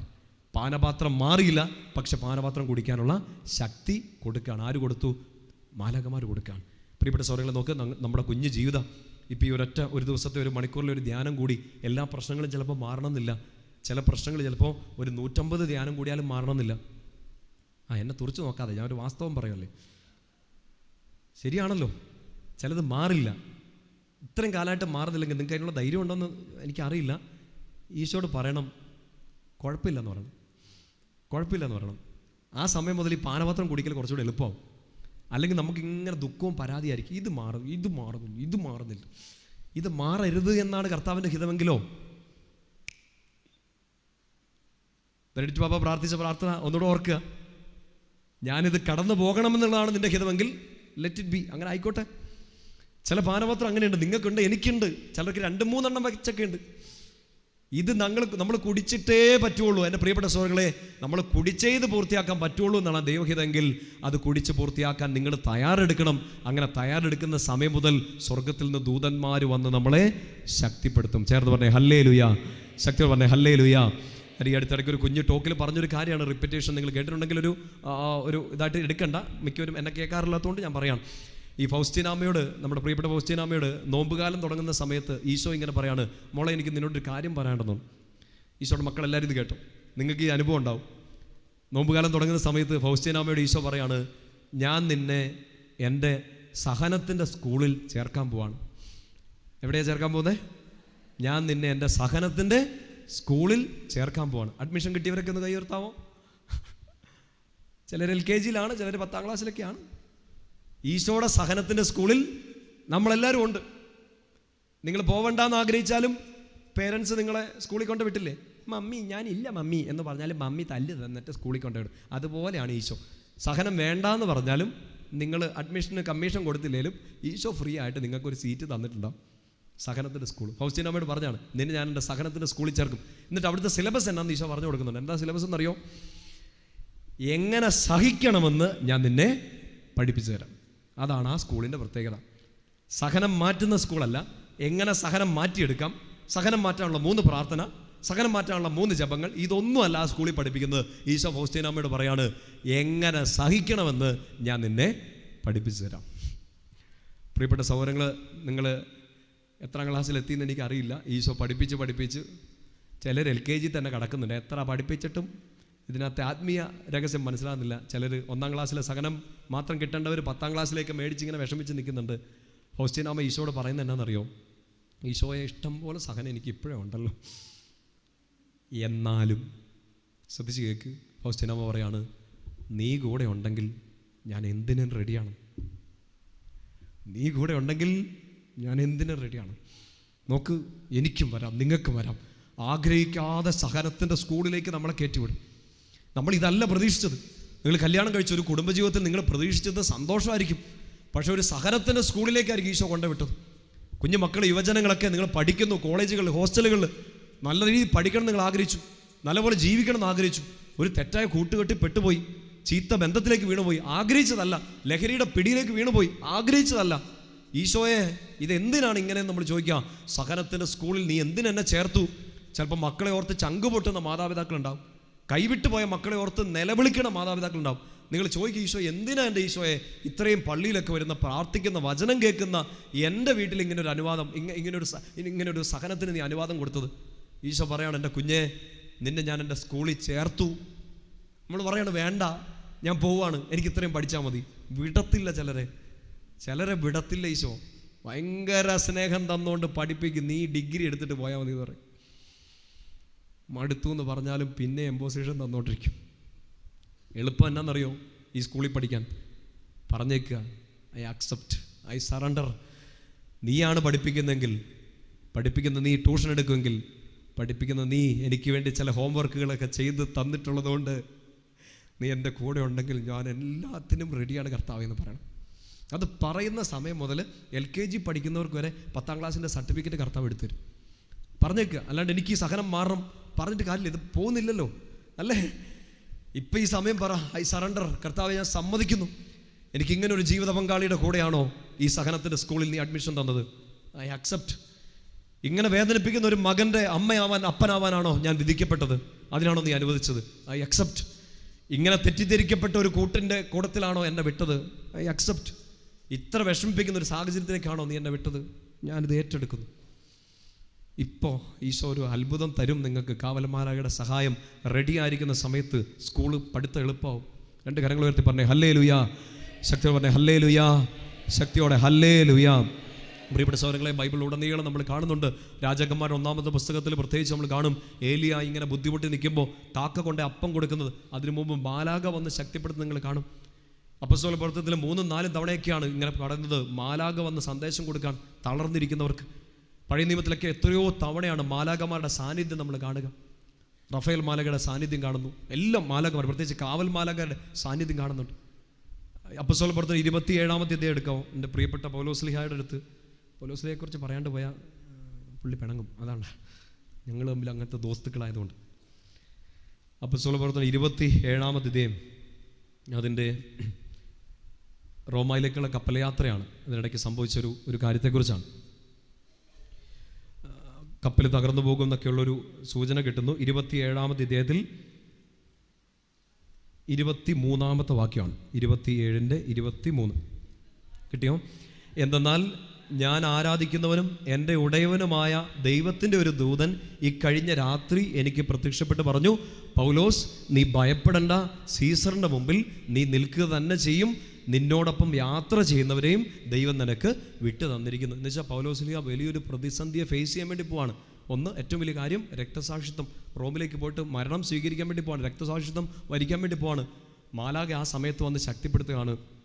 രണ്ടാമത്തെ ഒരു പ്രശ്നം, വലിയൊരു കപ്പൽ ഛേദം ഉണ്ടാകാൻ വേണ്ടി പോവാണ്. പൗലോസ്ലീഹയുടെ അടുത്ത് ഈ ദൂതൻ വന്ന് പറയാണ്, നീ പേടിക്കണ്ട. നോക്ക്, നമുക്ക് ചില പാനപാത്രം എടുത്ത് നടക്കാൻ പറ്റുന്നുണ്ടാവില്ല. വർഷങ്ങളായിട്ട് മരുന്ന് കഴിക്കുന്ന ആളുകളില്ലേ, എത്രയോ ആശുപത്രികൾ മാറി മാറി കയറിയവരില്ലേ, ഇനി കാണാൻ ഡോക്ടർമാരില്ല. നമ്മൾ പറയും, കർത്താവേ, ഞാനിനി എന്നാ ചെയ്യണ്ടേ? ഈ രോഗം എന്നെ കാർന്ന് തിന്നുന്നു, ഈ വേദന എനിക്ക് പറ്റുന്നില്ല, ഞാൻ എന്നെ ചെയ്യേണ്ടി, ഇനി എന്നെ പ്രാർത്ഥനയാണ് ചെല്ലേണ്ടത്. ഒരച്ഛൻ്റെ അടുത്ത് പോയി പ്രാർത്ഥന ചോദിച്ചു. അച്ഛൻ പറഞ്ഞു, മുട്ടുകുത്തിയെന്ന് പ്രാർത്ഥിച്ചാൽ മതിയെന്ന്. ഈശോ ഉത്തരം തരുമെന്ന്. അപ്പം അച്ഛനോട് പറയാം, അച്ഛാ, മുട്ടുവേദന മാറാനാ അച്ഛാ ഞാൻ വന്നേ. ഒരു പ്രാർത്ഥന ഉത്തരം കിട്ടുന്നില്ല. ഒരു പ്രാർത്ഥന ഉത്തരം കിട്ടുന്നില്ലെങ്കിൽ ദൂതൻ്റെ സഹായം ചോദിക്കുക. എനിക്ക് മുട്ടുവേദനയാണ്, പക്ഷേ ബുദ്ധിമുട്ടില്ലാതെ മുന്നോട്ട് നീങ്ങാൻ കർത്താവിൻ്റെ ദൂതൻ എന്നെ ശക്തിപ്പെടുത്തും. ചേർന്ന് പറഞ്ഞേ ഹല്ലേലൂയാ. പൗലോസ്ലീഹയ്ക്ക് ദൂതൻ സൂചന കൊടുക്കുകയാണ്, വരാനിരിക്കുന്ന ഒരു അപകടം, പക്ഷെ ആ അപകടത്തിൽ നീ തകരില്ല. കപ്പൽ തകർന്നാലും നിന്നെ കർത്താവ് എത്തിക്കേണ്ടടുത്ത് എത്തിച്ചിരിക്കും. ചേർന്ന് പറയാം ഹല്ലേലൂയാ. പ്രിയപ്പെട്ട സഹോദരൻ, അവിടെയാണ് പൗലോസ്ലീഹ ഇങ്ങനെ മാൾട്ടായിലേക്ക് പോയി എത്തുന്നത്. ഞാനൊരു കഴിഞ്ഞ മാസം മാൾട്ടയിൽ കൺവെൻഷനാണ്, ഇവിടെ സീറോ മലബാർ കമ്മ്യൂണിറ്റിക്ക് വേണ്ടിയുള്ള മാൾട്ടയിൽ കൺവെൻഷൻ. എൻ്റെ പ്രിയപ്പെട്ട സഹോദരങ്ങളുടെ ജീവിതത്തിലെ ഏറ്റവും വലിയ അബദ്ധം പറ്റിപ്പോയൊരു ദിവസങ്ങളിലൊന്നായിരുന്നത്. കൺവെൻഷൻ അബദ്ധമല്ല, കൺവെൻഷൻ എനിക്കൊന്ന് കഴിഞ്ഞ 2-3 വർഷങ്ങളിൽ ഞാൻ നടത്തിയ ഏറ്റവും അഭിഷേകം നടന്നൊരു കൺവെൻഷനാണത്. മാൾട്ടയിലേക്ക് ഞാൻ അവിടുത്തെ വികാരിച്ചനുണ്ട്, ഞങ്ങൾ ഒരുമിച്ച്. അച്ഛനിവിടെ മണിമലക്കാരനാണ്. അച്ഛനും ഞാനും കൂടെ ഒരുമിച്ചാണ് കൊച്ചിയിൽ നിന്ന് ഫ്ലൈറ്റ് കയറി പോവുക. ഞങ്ങൾ റോമിലെത്തി ഞങ്ങളിങ്ങനെ വർത്താനൊക്കെ പറഞ്ഞുകൊണ്ടിരിക്കുകയാണ്. ആ വികാരിച്ചൻ അവിടുത്തെ കാര്യങ്ങളെക്കുറിച്ചും പ്രാർത്ഥന നിയമങ്ങളെക്കുറിച്ചൊക്കെ ഇങ്ങനെ പറഞ്ഞുകൊണ്ടിരിക്കുന്നു.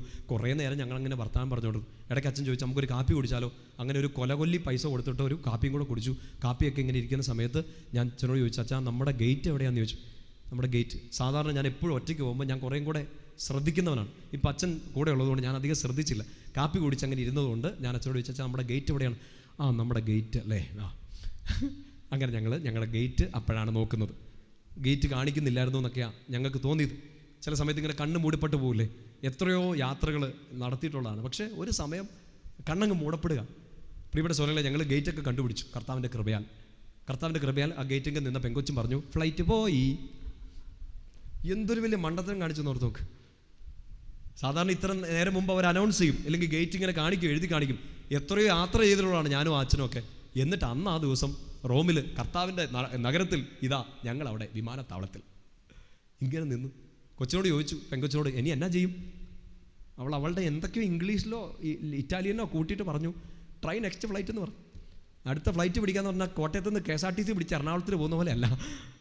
കാശ് വേണ്ടേ, കാശ് കാണാൻ ലുക്കുണ്ടെന്നേ ഉള്ളൂ. ഒടുക്കത്തെ പാവപ്പെട്ടവന്മാർ. എൻ്റെ പ്രിയപ്പെട്ട സഹോദരങ്ങളെ, അവിടെ നിന്നു. ഞങ്ങളങ്ങ് അന്വേഷിച്ചു. വൈകുന്നേരം 9 മണിക്കൊരു ഫ്ലൈറ്റ് ഉണ്ട്, അതിന് കിട്ടത്തില്ല. പിറ്റേ ദിവസം രാവിലെ അതും എന്നാ ചെയ്യേണ്ടതെന്നറിയോ? എൻ്റെ കയ്യിലാണെങ്കിൽ അവിടുത്തെ പള്ളിയിലോട്ട് കൊണ്ടുപോകാനുള്ള സെബസ്ത്യാനോസിൻ്റെ വലിയൊരു പ്രതിമയുണ്ട്. കുത്ത് അമ്പിട്ട് കുത്ത്. ഞങ്ങൾ എയർപോർട്ടിൽ നിൽക്കുകയാണ്, പൊന്ന് സെബസ്ത്യാനോസെ സഹായിക്കുന്നൊക്കെ പറഞ്ഞ് ഇങ്ങനെ ഞങ്ങൾ ചിരിച്ചുകൊണ്ടിരിക്കുകയാണ്. ഞാനും ചിരിക്കുന്നു, അച്ഛനും ചിരിക്കുന്നു. ഇതുപോലെ മണ്ടത്തരം കാണിച്ച് കഴിഞ്ഞിട്ട് ഞങ്ങൾ അങ്ങോട്ടും ഇങ്ങോട്ട് ചിരിക്കാം. അല്ലാണ്ട് എന്നാ ചെയ്യേണ്ടേ? കരഞ്ഞിട്ട് വല്ല കഥയുണ്ടോ? ഫ്ലൈറ്റ് തിരിച്ചു വരുമോ? 2 അച്ഛന്മാർ കരയുന്നുണ്ട്, തിരിച്ചു വന്നേക്കാം. ഇല്ല, തിരിച്ചു വരത്തില്ല. ഞങ്ങളവിടെ നിന്നു. അവിടുത്തെ വികാരിച്ചൻ്റെ ഒരു കൂട്ടുകാരൻ അച്ഛനെയൊക്കെ വിളിച്ചു. ഞങ്ങൾ രാത്രിയിൽ അവിടെ സിസ്റ്റേഴ്സ് നടത്തുന്ന ഒരു ഡോർമെട്രിയോ ഒരു ഹോസ്റ്റലൊക്കെ ഉണ്ട്, അവിടെ പോയി രാത്രി നിന്നു. എത്രയോ ഇരട്ടി പൈസ കൊടുത്ത് പിറ്റേ ദിവസം രാവിലത്തേക്കുള്ള ഫ്ലൈറ്റ് എടുത്തു. അതായത് പിറ്റേ ദിവസം കൺവെൻഷൻ തുടങ്ങണം. ഏകദേശം കുറച്ച് മണിക്കൂറുകൾക്ക് മുമ്പാണ് ഞാൻ മാൾട്ടയിലെത്തുന്നത്. മാൾട്ടയിലെത്തി അടുത്തൊരു ദ്വീപിലേക്ക് അവിടുത്തെ ഒരു ഫെറി കയറി പോകണം. അവിടെ ചെന്നു, ധ്യാനം നടത്തി അന്ന് അവിടെ തന്നെ കിടന്നുറങ്ങി. എന്നിട്ട് എനിക്ക് കിട്ടിയൊരു മെസ്സേജ് ഇങ്ങനെയാണ്, വികാരിച്ചൻ വഴി വേറൊരു അച്ഛൻ അയച്ചതാണ്. ജിൻസച്ചനോട് ഇത് പറയണമെന്ന് പറഞ്ഞു. എന്നാന്നറിയോ? ജിൻസച്ച, പൗലോസ്ലീഹ കഷ്ടപ്പെട്ട് കയറി വന്ന മാൾട്ടായിൽ ഒരു ദിവസം താമസിച്ചെത്തിയത് ഒരു ബോണസായിട്ട് മാത്രം കരുതിയാൽ മതി എന്നാണ്. ആത്മീയ കണ്ണുകളോടെ അത് കാണാൻ പറ്റുന്ന ഗുരുക്കന്മാർ നമുക്കുണ്ടെങ്കിൽ നല്ലതാണല്ലേ? ചേർന്ന് പറഞ്ഞേ ഹല്ലേലൂയ, ശക്തി പറഞ്ഞേ ഹല്ലേലൂയ. പക്ഷേ എനിക്ക് എപ്പോഴും അത് അക്സെപ്റ്റ് ചെയ്യാൻ പറ്റില്ല. ഞാനങ്ങനെ ഇരുന്നു. പിറ്റേ ദിവസം രാവിലെ വൈകുന്നേരം മാൾട്ടയിലെ കൺവെൻഷൻ തുടങ്ങുന്ന സമയത്ത് വേറൊരു ചേട്ടായി പറഞ്ഞപ്പോൾ ആണ് എനിക്ക് കാര്യം കുറച്ച് സന്തോഷം തോന്നിയത്. കഴിഞ്ഞതിൻ്റെ മുമ്പത്തെ കൊല്ലം നമ്മുടെ ഡാനിയലച്ചനാണ് അവിടെ കൺവെൻഷൻ നടത്താൻ പോയത്. അച്ഛൻ ഇതേപോലെ റോമിൽ ഒരു ദിവസം ഇരുന്നു. അയ്യോ, അപ്പോഴെനിക്ക് അതിൻ്റെ ആത്മീയാർത്ഥം ശരിക്കും പിടികിട്ടി. നോക്ക്, പൗലോസ്ലീഹ കഷ്ടപ്പെട്ട് ചെന്നെടുത്ത് നമ്മളങ്ങനെ ഈസി ആയിട്ട് ചെല്ലണ്ട. ഞാൻ പറഞ്ഞിട്ട് കഴിഞ്ഞ 2-3 വർഷത്തിലെ കൺവെൻഷനുകളിൽ ഏറ്റവും അഭിഷേകത്തോടെ ഏറ്റവും അനുഗ്രഹത്തോടെ ചെയ്ത ശുശ്രൂഷകളൊന്നായിരുന്നത്. പക്ഷേ മുമ്പിലൊരു ടെൻഷൻ വന്നു. എന്നെ കർത്താവ് ഇങ്ങനൊരു അബദ്ധം പറ്റിയെന്നൊക്കെ ചോദിച്ചു. പക്ഷേ എവിടെയോ കർത്താവിൻ്റെ ദൂതൻ നമ്മളെ വലിയൊരു അനുഗ്രഹത്തിന് വേണ്ടി ശക്തിപ്പെടുത്തുകയും ചെയ്യാണ്. ചേർന്ന് പറഞ്ഞേ ഹല്ലേലൂയ. 2 കരങ്ങൾ ഉയർത്തി പറഞ്ഞേ ഹല്ലേലൂയ. എൻ്റെ പ്രിയപ്പെട്ട സഹോദരങ്ങളെ, വളരെ പ്രധാനപ്പെട്ട കാര്യമാണിത്. കാവൽ മാലാഖമാരുടെ സഹായം തേടുക. 6ാമത്തെ ഒരു കാര്യം, എത്രണ്ണം പറഞ്ഞു നമ്മൾ? നിങ്ങളെ സമ്മതിക്കണം കേട്ടോ, ഒരു വായിക്കോട്ട പോലും വിടാണ്ട് ഇങ്ങനെ ഇരിക്കണുണ്ടല്ലോ. 2 പേര് ഇങ്ങനെ പിടിക്കുന്ന കണ്ടു. അങ്ങനെയൊന്നും അല്ല വായിക്കോട്ട പിടിച്ചു നിർത്തേണ്ടത്. ഇങ്ങനെയൊക്കെ പിടിച്ചതിൻ്റെ 1ാമത്തെ കോലം ഇങ്ങനെയാണ്. ചേർന്ന് പറഞ്ഞേ ഹല്ലേലൂയ.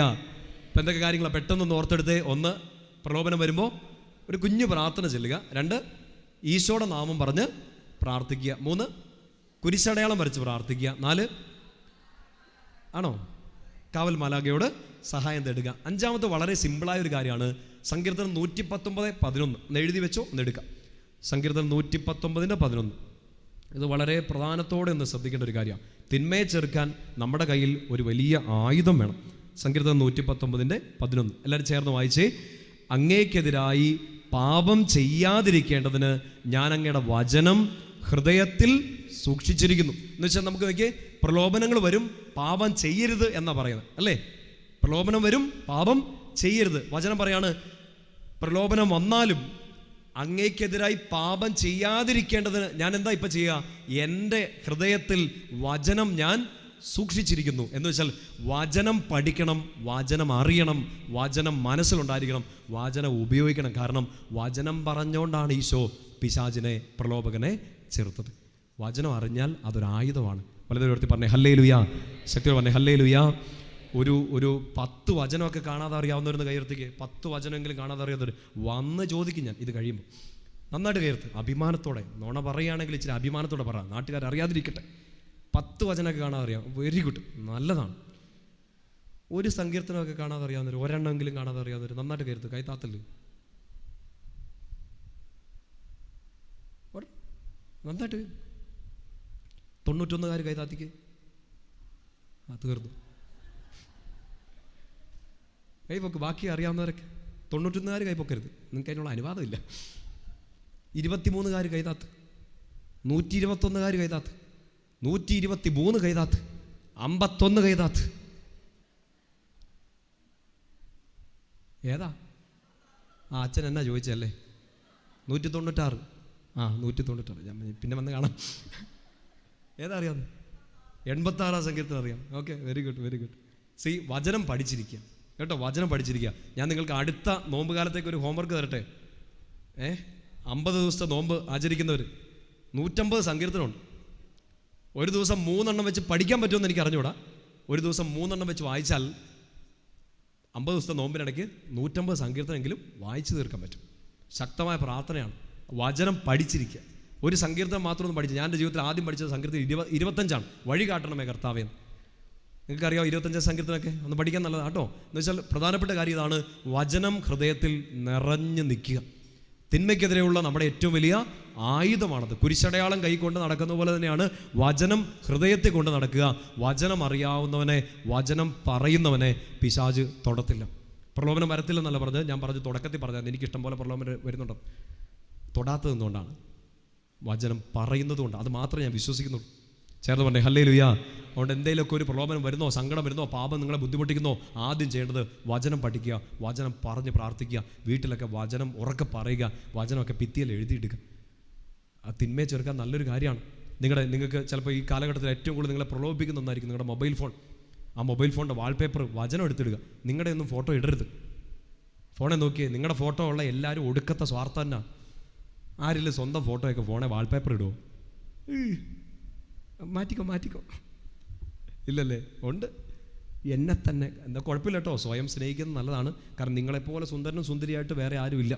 ആ ഫോണെ നോക്കുമ്പോൾ പുറത്തോട്ട് നോക്കിയാൽ മതി, കാണും. ചെറുത് പറഞ്ഞേ ഹല്ലേലൂയാ. അത് ഒരു വചനമൊക്കെ എഴുതി ഫോണിലിട്. എല്ലാ ദിവസവും ഒരു വചനം സ്റ്റാറ്റസ് ആക്കി കേട്. വചനം നിങ്ങളുടെ കൂട്ടുകാർ കാണട്ടെ. അല്ലാണ്ട് നിങ്ങളുടെ പിന്നെ പൊങ്ങച്ചവും ഞാൻ എൻ്റെ കയ്യിൽ പപ്പിയുണ്ടല്ലോ, എൻ്റെ ഒരു ഷുട്ടുമണി പൂച്ചയുണ്ടല്ലോ, ഇത് സ്റ്റാറ്റസ് ഒന്നും ഇട്ടിട്ട് വലിയ കഥയൊന്നുമില്ല. നിങ്ങൾ വചനം എടുത്തിട്ട് ആ കാണുന്നവർക്കൊരു ഉപകാരം ഉണ്ടാവട്ടെ. അല്ലാണ്ട് കാണുന്നവരെല്ലാം നിങ്ങളോട് അസൂയ തോന്നും. നിങ്ങളുടെ പുതിയ വണ്ടി, നിങ്ങളുടെ പുതിയ കിണ്ടി മേടിക്കാറില്ല ഇല്ലേ? എവിടെ? എൻ്റെ ഒരു കൂട്ടുകാരനൊരു കിണ്ടി മേടിച്ചപ്പോൾ ഫോട്ടോ ഇട്ടു, ലുക്ക് അറ്റ് മൈ കിണ്ടി. അങ്ങനെയൊന്നും സ്റ്റാറ്റസ് ഇടണില്ല. നിങ്ങൾക്ക് വലിയ ആഘോഷമൊക്കെ, മാമോദീസ കല്യാണമൊക്കെ നടക്കുമ്പോൾ ഫോട്ടോയൊക്കെ സ്റ്റാറ്റസൊക്കെ ഇട്ടോ, കുഴപ്പമൊന്നുമില്ല കേട്ടോ. പക്ഷേ അത് മേടിച്ചു, ഇത് മേടിച്ചു, എൻ്റെ പുതിയ ചുരിദാർ, എൻ്റെ പുതിയ ജീൻസ്, എൻ്റെ പുതിയ നിക്കർ. എന്തിനാ നിങ്ങളത് ഇട്ടാൽ പോരെ? എന്തിനാ വല്ലവരെയും കൊണ്ട് അസൂയ ഉണ്ടാക്കിപ്പിക്കണേ? വചനം എടുത്തിട്, അത് അവർക്ക് ശക്തിയായിട്ട് മാറും. സ്റ്റാറ്റസ് കാണുന്നവർക്കെല്ലാം ഒരു സ്റ്റാറ്റസ് കൂടും. ചേർന്ന് പറഞ്ഞേ ഹല്ലേലൂയാ. ആ വചനം എടുത്ത് നിങ്ങളെ ഫോണിൽ കൂടെ പറയുമ്പോൾ കർത്താവ് ഇടപെടും. തിന്മയ്ക്ക് വഴി തുറന്ന ആ മൊബൈൽ ഫോൺ ഇനി അനുഗ്രഹത്തിന് വഴി തുറക്കും. 2 കരങ്ങൾ എടുത്ത് പറഞ്ഞേ ഹല്ലേലൂയാ. അപ്പോൾ വചനം പറഞ്ഞ് പ്രാർത്ഥിക്കുക. 6ാമത്തെ കാര്യം പെട്ടെന്ന് നിർത്തുകയാണ്, ഈശോയുടെ മുമ്പിലേക്ക് സറണ്ടർ ചെയ്യുക. യാക്കോബിൻ്റെ ലേഖനം 4-ാം അധ്യായം 7-ാമത്തെ വാക്യം പെട്ടെന്ന് എടുക്കാമോ? വെളിപാടിൽ നിന്ന് പുറകോട്ട് മറിച്ചാൽ എളുപ്പത്തിൽ കിട്ടും. യാക്കോബിൻ്റെ ലേഖനത്തിൽ 4-ാമത്തെ അധ്യായം അതിൻ്റെ 7-ാമത്തെ വാക്യം, പത്രോസ്ലീഹയുടെ ലേഖനത്തിൽ തൊട്ട് മുമ്പ്. യാക്കോബിൻ്റെ ലേഖനം 4:7 എന്ന് വെച്ചാൽ നമ്മുടെ പാപങ്ങളോ, നമ്മുടെ പ്രലോഭനങ്ങളോ, നമ്മുടെ വീക്ക്നെസ്സുകളെല്ലാം ഈശോയുടെ മുമ്പിലൊക്കെ ഒന്ന് ഇറക്കി വെക്കുക. കർത്താവ് എന്നെ കൊണ്ട് ഇത്രയൊക്കെ പറ്റുന്നുള്ളൂ പറഞ്ഞ് ഇറക്കി വെക്കുക. 4:7 അവർക്ക് വായിച്ചേ. ആകയാൽ ദൈവത്തിന് വിധേയരാകുവിൻ, പിശാചിനെ ചെറുത്ത് നിൽക്കുവിൻ, അപ്പോൾ അവൻ നിങ്ങളിൽ നിന്ന് ഓടി ഒളിച്ചുകൊള്ളും. കിട്ടുന്നുണ്ടോ? പിശാചിനെ ചെറുത്ത് നിൽക്കുക. ഒപ്പം തന്നെ ചെയ്യേണ്ട ഒരു കാര്യം, കർത്താവിന് വിധേയപ്പെടുക. കർത്താവിൻ്റെ മുമ്പിൽ പറയും, കർത്താവ് ഞാൻ ഇച്ചിരി ദേഷ്യം വരുന്നൊരുത്തനാണ്, ഞാൻ ഇച്ചിരി അസൂയുള്ള ഒരാളാണ്, എത്ര ശ്രമിച്ചിട്ടും എത്ര കുമ്പസാരിച്ചിട്ടും എനിക്ക് ഈ പാപത്തിന് കയറി വരാൻ പറ്റുന്നില്ല. I surrender. എൻ്റെ ഈ കുറവ് ഞാൻ നിന്റെ മുമ്പിൽ അടിയറ വയ്ക്കാൻ. കർത്താവിന് വിധേയപ്പെടുക, തിന്മയെ ചെറുത്ത് നിൽക്കുക, നിങ്ങൾ വിജയം നേടും. ചേർന്ന് പറഞ്ഞേ ഹല്ലേലൂയ. 6 കാര്യങ്ങളായോ? നമുക്ക് 7 നിർത്താം. 7ാമത്തെ കാര്യം, ജപമാല ചൊല്ലുക. തിന്മയെ ചെറുക്കാനുള്ള ഏറ്റവും വലിയ ആയുധം. വെളിപാട് പുസ്തകം 12-ാം അധ്യായത്തിൽ വായിക്കുന്നുണ്ട്, തിന്മയ്ക്കെതിരെയുള്ള ഒരു പോരാട്ടത്തിൽ നമ്മുടെ കൂടെ നിൽക്കുന്ന ഒരു അമ്മ. ആര്? പരിശുദ്ധ മറിയം. വിശുദ്ധ ജോൺ പോൾ രണ്ടാമൻ മാർപ്പാപ്പ പറഞ്ഞിട്ടുണ്ട്, ലോകത്തിൻ്റെ ഏത് തിന്മയും ചവിട്ടിത്തെറിപ്പിക്കാൻ പറ്റുന്ന ഒരു മാരകായുധം ദൈവമക്കളുടെ കയ്യിലുള്ളത് മക്കൾ മറന്നു പോകരുത് എന്ന് ജോൺ പോൾ പാപ്പ പറയാണ്. നമ്മുടെ ഏതൊരു ആകുലതയും ഉത്കണ്ഠയും നമ്മുടെ വ്യാകുലതകളും ആകുലതകളും എല്ലാം കൊടുക്കാൻ പറ്റുന്ന ഒരു ആയുധം മാത്രമല്ല, തിന്മയ്ക്കെതിരെ പോരാടാൻ സാത്താൻ്റെ പടയാളികളെ ചിതറിക്കാൻ പറ്റുന്ന ഒരായുധ ശേഖരമാണ് നിങ്ങളുടെ കയ്യിലിരിക്കുന്ന ജപമാലയെന്ന്. വെളിപാട് പുസ്തകം 12-ൽ നമ്മൾ വായിക്കുന്നില്ലേ, സൂര്യനെ ഉടയാടെ അണിഞ്ഞ ഒരു സ്ത്രീ, പാതാരബിന്ദത്തിൽ ചന്ദ്രൻ, 12 നക്ഷത്രങ്ങൾ, ശത്രുവിനെതിരെ ശത്രുവിൻ്റെ തലയെ തകർക്കാൻ വേണ്ടി സ്വർഗത്തിൻ്റെ സൈന്യാധിപയായ പരിശുദ്ധ അമ്മ, ആ അമ്മയുടെ കൂട്ടുപിടിച്ച് തിന്മയ്ക്കെതിരെ യുദ്ധം ചെയ്യണമെങ്കിൽ നിങ്ങളുടെ കയ്യിൽ വേണ്ട ആയുധമാണ് ജപമാല. എല്ലാ ദിവസവും ഒരു ജപമാലയെങ്കിലും ചെല്ലണം. ഒരു ദിവസം ഒരു ജപമാലയെങ്കിലും ചൊല്ലിയിട്ട് കിടക്കാവുള്ളൂ. തിന്മ തൊടാതിരിക്കാനുള്ള ഏറ്റവും വലിയ വഴിയാണ്. ചേർന്ന് പറഞ്ഞേ ഹല്ലേലൂയ, ശക്തി പറഞ്ഞേ ഹല്ലേലൂയ. വെളിപാട് പുസ്തകം 12-ാം അധ്യായം എടുക്കാമോ? നമുക്കിത് വായിച്ച് അവസാനിപ്പിക്കാം. ഒരു വലിയ യുദ്ധത്തെക്കുറിച്ച് അവിടെ പറയുക. റെവലേഷൻ ചാപ്റ്റർ 12, വെളിപാട് പുസ്തകത്തിൽ 12-ാം അധ്യായം. ദൈവമക്കളും തിന്മയുടെ ശക്തികളും തമ്മിലുള്ള ഒരു യുദ്ധം എന്ന് വെച്ചാൽ, ഈ പ്രലോഭകൻ നമ്മളിങ്ങനെ ബുദ്ധിമുട്ടിച്ചുകൊണ്ടിരിക്കും, പക്ഷെ നമുക്ക് വേണ്ടി പ്രാർത്ഥിച്ചുകൊണ്ട് പരിശുദ്ധ അമ്മ നമ്മുടെ കൂടെയുണ്ട്. ഒപ്പം തന്നെ വേറൊരു കാര്യം കൂടെ അവിടെ സൂചിപ്പിക്കുകയാണ്. വെളിപാട് പുസ്തകം 12-ാം അധ്യായത്തിൽ അതിൻ്റെ 17-ഉം 18-ഉം വാക്യങ്ങൾ, ആ യുദ്ധത്തിൻ്റെ ഒടുക്കം സംഭവിച്ചൊരു കാര്യം എല്ലാവരും ഒന്ന് ശ്രദ്ധിച്ചുറക്ക വായിച്ച്. അപ്പോൾ സർപ്പം സ്ത്രീയുടെ നേരെ കോപിച്ചു, ദൈവകൽപ്പനകൾ കാക്കുന്നവരും യേശുവിന് സാക്ഷ്യം വഹിക്കുന്നവരുമായി അവളുടെ സന്താനങ്ങളിൽ ശേഷിച്ചിരുന്നവരോട് യുദ്ധം ചെയ്യാൻ അവൻ പുറപ്പെട്ടു. അത് ആർക്കെതിരെയാണ്? ആർക്കെതിരെയാ? ദൈവകൽപ്പന പാലിക്കുന്നവർ. അതാരാ? ഈ കഴിഞ്ഞ 6 കാര്യങ്ങളൊക്കെ അനുസരിക്കാൻ നമ്മൾ ശ്രമിക്കുന്നുണ്ടെങ്കിൽ നമ്മൾ കർത്താവ് പറയുന്നത് കേൾക്കുന്നവരാണ്. രണ്ടാമത്തെ കാര്യം, അവളുടെ സന്താനങ്ങളിൽ ശേഷിച്ചിരുന്നവർ, പരിശുദ്ധ അമ്മയുടെ മക്കൾ. ആരാണ്? നമ്മൾ മാതാവിനെ എന്നാണ് വിളിക്കുന്നത്? ഹലോ എന്നാണ് വിളിക്കുന്നത്? അമ്മയെന്നല്ലേ വിളിക്കണേ? അങ്ങനെയെങ്കിൽ അവൾക്ക് നമ്മൾ ആരാണ്? മക്കളാണ്. അവളുടെ മക്കളിൽ ശേഷിച്ചിരുന്നവരോട് യുദ്ധം ചെയ്യാൻ അവൻ പുറപ്പെട്ടു. ആര്? സാത്താൻ. അവൻ നല്ലൊരു അവസരം നോക്കി എപ്പോഴും യുദ്ധം ചെയ്യാൻ വേണ്ടി കാത്തിരിക്കുകയാണ്. പത്രോസിലേക്ക് പറയുക, നിങ്ങൾ സമചിത്തതയോടുകൂടി ഉണർന്നിരിക്കണം. അവൻ യുദ്ധസന്നദ്ധനായി നിൽക്കുകയാണ്. ചേർന്ന് പറഞ്ഞേ ഹല്ലേലൂയ.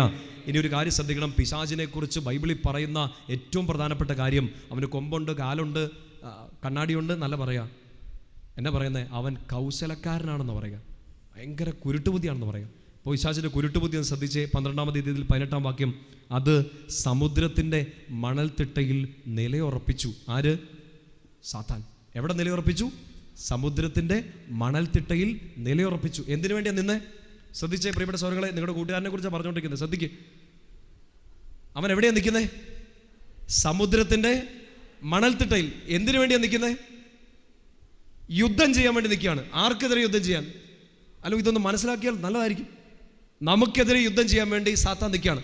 നിങ്ങൾ 2 അടി കൂടിയിട്ടുള്ളവരൊക്കെ കൈ ഉയർത്താവോ? ആരോടെങ്കിലൊക്കെ തല്ലുംപിടിയൊക്കെ കൂടിയിട്ടുള്ളവർ 2 കൈയും പൊക്കിയേക്കാം.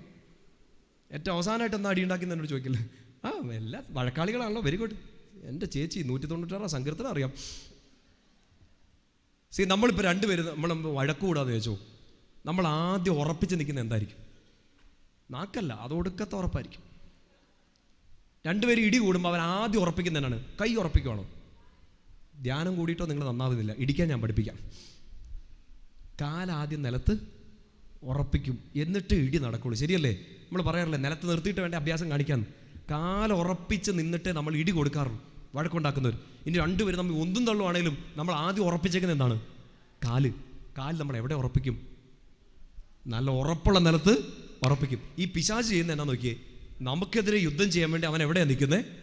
സമുദ്രത്തിൻ്റെ മണൽത്തിട്ടയിൽ. നോക്ക്, നമ്മൾ മണൽത്തിട്ടയിൽ കാലുറപ്പിച്ച് നിന്നുള്ള അവസ്ഥ എന്തായിരിക്കും? നമ്മൾ താന്നു പോവും. ബീച്ചിലൊക്കെ പോയിട്ടില്ലേ വായി നോക്കാൻ, അല്ല കടല മേടിക്കാൻ. അവിടെ പോയിട്ട് നമ്മൾ അവിടെ നിന്നാൽ എന്നാ പറ്റും? നമ്മുടെ കാല് താന്നു പോകും. കാരണം കാലെവിടെയാണ്? മണൽത്തിട്ടയിലാണ്, ബീച്ചിലാണ്. ആ മണൽത്തിട്ടയിൽ നിന്നാൽ കാല് താന്നു പോകും. പ്രത്യേകിച്ച് അടി കൂടാൻ, യുദ്ധം ചെയ്യാൻ അതൊരു നല്ല പൊസിഷൻ അല്ല. പക്ഷെ സാത്താൻ എവിടെയാണ് നിൽക്കുന്നതെന്ന് പറയുന്നത്? മണൽത്തിട്ടയിൽ. ചിന്തകരൊക്കെ നമ്മളോട് പറയുന്നുണ്ട്, അവന് വേണേൽ സൂചിയുടെ അറ്റത്ത് വരെ നിൽക്കാൻ പറ്റും. ഇന്ന് മുതൽ ഞങ്ങൾ സൂചി ഉപയോഗിക്കുന്നില്ല, അങ്ങനെയൊന്നും പറഞ്ഞേക്കില്ല. പറയണം അവന് അവിടെ വേണേലും നിൽക്കാം. ഈ പിശാച് നമ്മളെ പ്രലോഭിപ്പിക്കുന്നത് എങ്ങനെയാണെന്ന് അറിയാം. പ്രിയപ്പെട്ട സഹോദരങ്ങളെ, കർത്താവിൻ്റെ വചനം അറിയാവുന്ന ബലിയർപ്പിക്കുന്ന, ജപമാല ചെല്ലുന്ന, കുരിശ് വരച്ച് പ്രാർത്ഥിക്കുന്ന നമ്മളെ ഇങ്ങോട്ട് കയറി അടിക്കാൻ പറ്റാത്തത് കൊണ്ട് അവൻ കൗശലം ഉപയോഗിക്കുകയാണ്. എന്താ കൗശലം എന്നറിയോ? അവൻ മണൽത്തിട്ടയിൽ നിൽക്കുകയാണ്. എന്നിട്ട് നിന്നെ പ്രലോഭിപ്പിക്കും ഇങ്ങോട്ട് വരാൻ. എങ്ങോട്ട് വരാൻ? മണൽത്തിട്ടയിലോട്ട് വരാൻ. അവന് സൂചിയുടെ പൊക്കത്ത് നിൽക്കാം, മണൽത്തിട്ടയിലും നിൽക്കാം. പക്ഷേ മനുഷ്യനായ നീ മണൽത്തിട്ടയിലോട്ട് കയറിയാൽ നിൻ്റെ കാല് താന്നു പോകും. നിന്നെ അടിച്ചിടാൻ അവന് എളുപ്പമാകും. ഇപ്പം നീ നിൽക്കുന്നത് പാറമേലാണ്. ആ പാറയുടെ പേര് തിരുസഭ എന്നാണ്. ആ തിരുസഭയിൽ നിന്ന് താഴേക്കിറക്കാൻ വേണ്ടി അവൻ പല പണി നോക്കും. ആ തിരുസഭ എന്ന പാറമേൽ നിന്നെ പിടിച്ചു നിർത്തിയിരിക്കുന്ന 7 കാലുകളാണ്, 7 കൂദാശകൾ. ആ കൂദാശകൾ സ്വീകരിക്കാതിരിക്കാൻ പിശാച് പ്രലോഭിക്കും. പ്രത്യേകിച്ച് കുമ്പസാരം. നീ അത് ഒഴിവാക്കിയാൽ പതുക്കെ ആ പാറമേൽ നിന്ന് ഇറങ്ങി മണൽത്തിട്ടയിൽ നിൽക്കും. മണൽത്തിട്ടയിൽ നിന്നാൽ നിൻ്റെ വീഴ്ച പെട്ടെന്നാകും. തിരിച്ച് കയറി പാറയിൽ നിന്നോണം. സഭയാകുന്ന പാറയിൽ. ആ സഭയാണ് നമുക്ക് ദൈവവചനം പറഞ്ഞു തന്നത്, കുരിശടയാളം പഠിപ്പിച്ചത്, ബൈബിൾ കയ്യിലേക്ക് എടുത്തു തന്നത്, ജപമാല തന്നത്, യേശുനാമ ജപം പരിചയപ്പെടുത്തിയത്, ചെറിയ പ്രാർത്ഥനകളും വലിയ പ്രാർത്ഥനകളൊക്കെ പരിചയപ്പെടുത്തിയ നമ്മുടെ അമ്മ തിരുസഭയാണ്. തിരുസഭയാകുന്ന പാറമേൽ നിൽക്കുക. പാറയിൽ നിന്നാലും മണലിൽ നിന്നാലും കാറ്റടിക്കും, കോളടിക്കും. എന്നാൽ പാറമേൽ ഭവനം പണിത് നിൽക്കുകയാണെങ്കിൽ നീ വീഴില്ല. മണലിലാണെങ്കിൽ നീ വീഴും. വീഴാതിരിക്കാൻ സൂക്ഷിച്ചു കൊള്ളുവിൻ, ഉണർന്നിരിക്കുവിൻ. ചേർത്ത് പറഞ്ഞേ ഹല്ലേലൂയ. ഇനിയുള്ള നോമ്പ് കാലത്തിൻ്റെ ദിവസങ്ങൾ ഈ ഒരു അഭിഷേകത്തിൽ നിങ്ങൾ നിൽക്കണം. നാളെ പ്രലോഭനങ്ങൾ വരാം, നാളെ ബുദ്ധിമുട്ടുകൾ വരാം. പാറമേൽ നിൽക്കുക, സഭയോട് ചേർന്ന് നിൽക്കുക. നിങ്ങളെ തകർക്കാൻ ഒരു സാത്താൻ്റെ കൂടാരത്തിനും സാധിക്കില്ല. 2 കരങ്ങൾ ഉയർത്തി പറഞ്ഞേ ഹല്ലേലൂയ. ശക്തിയോടെ പറഞ്ഞേ ഹല്ലേലൂയ.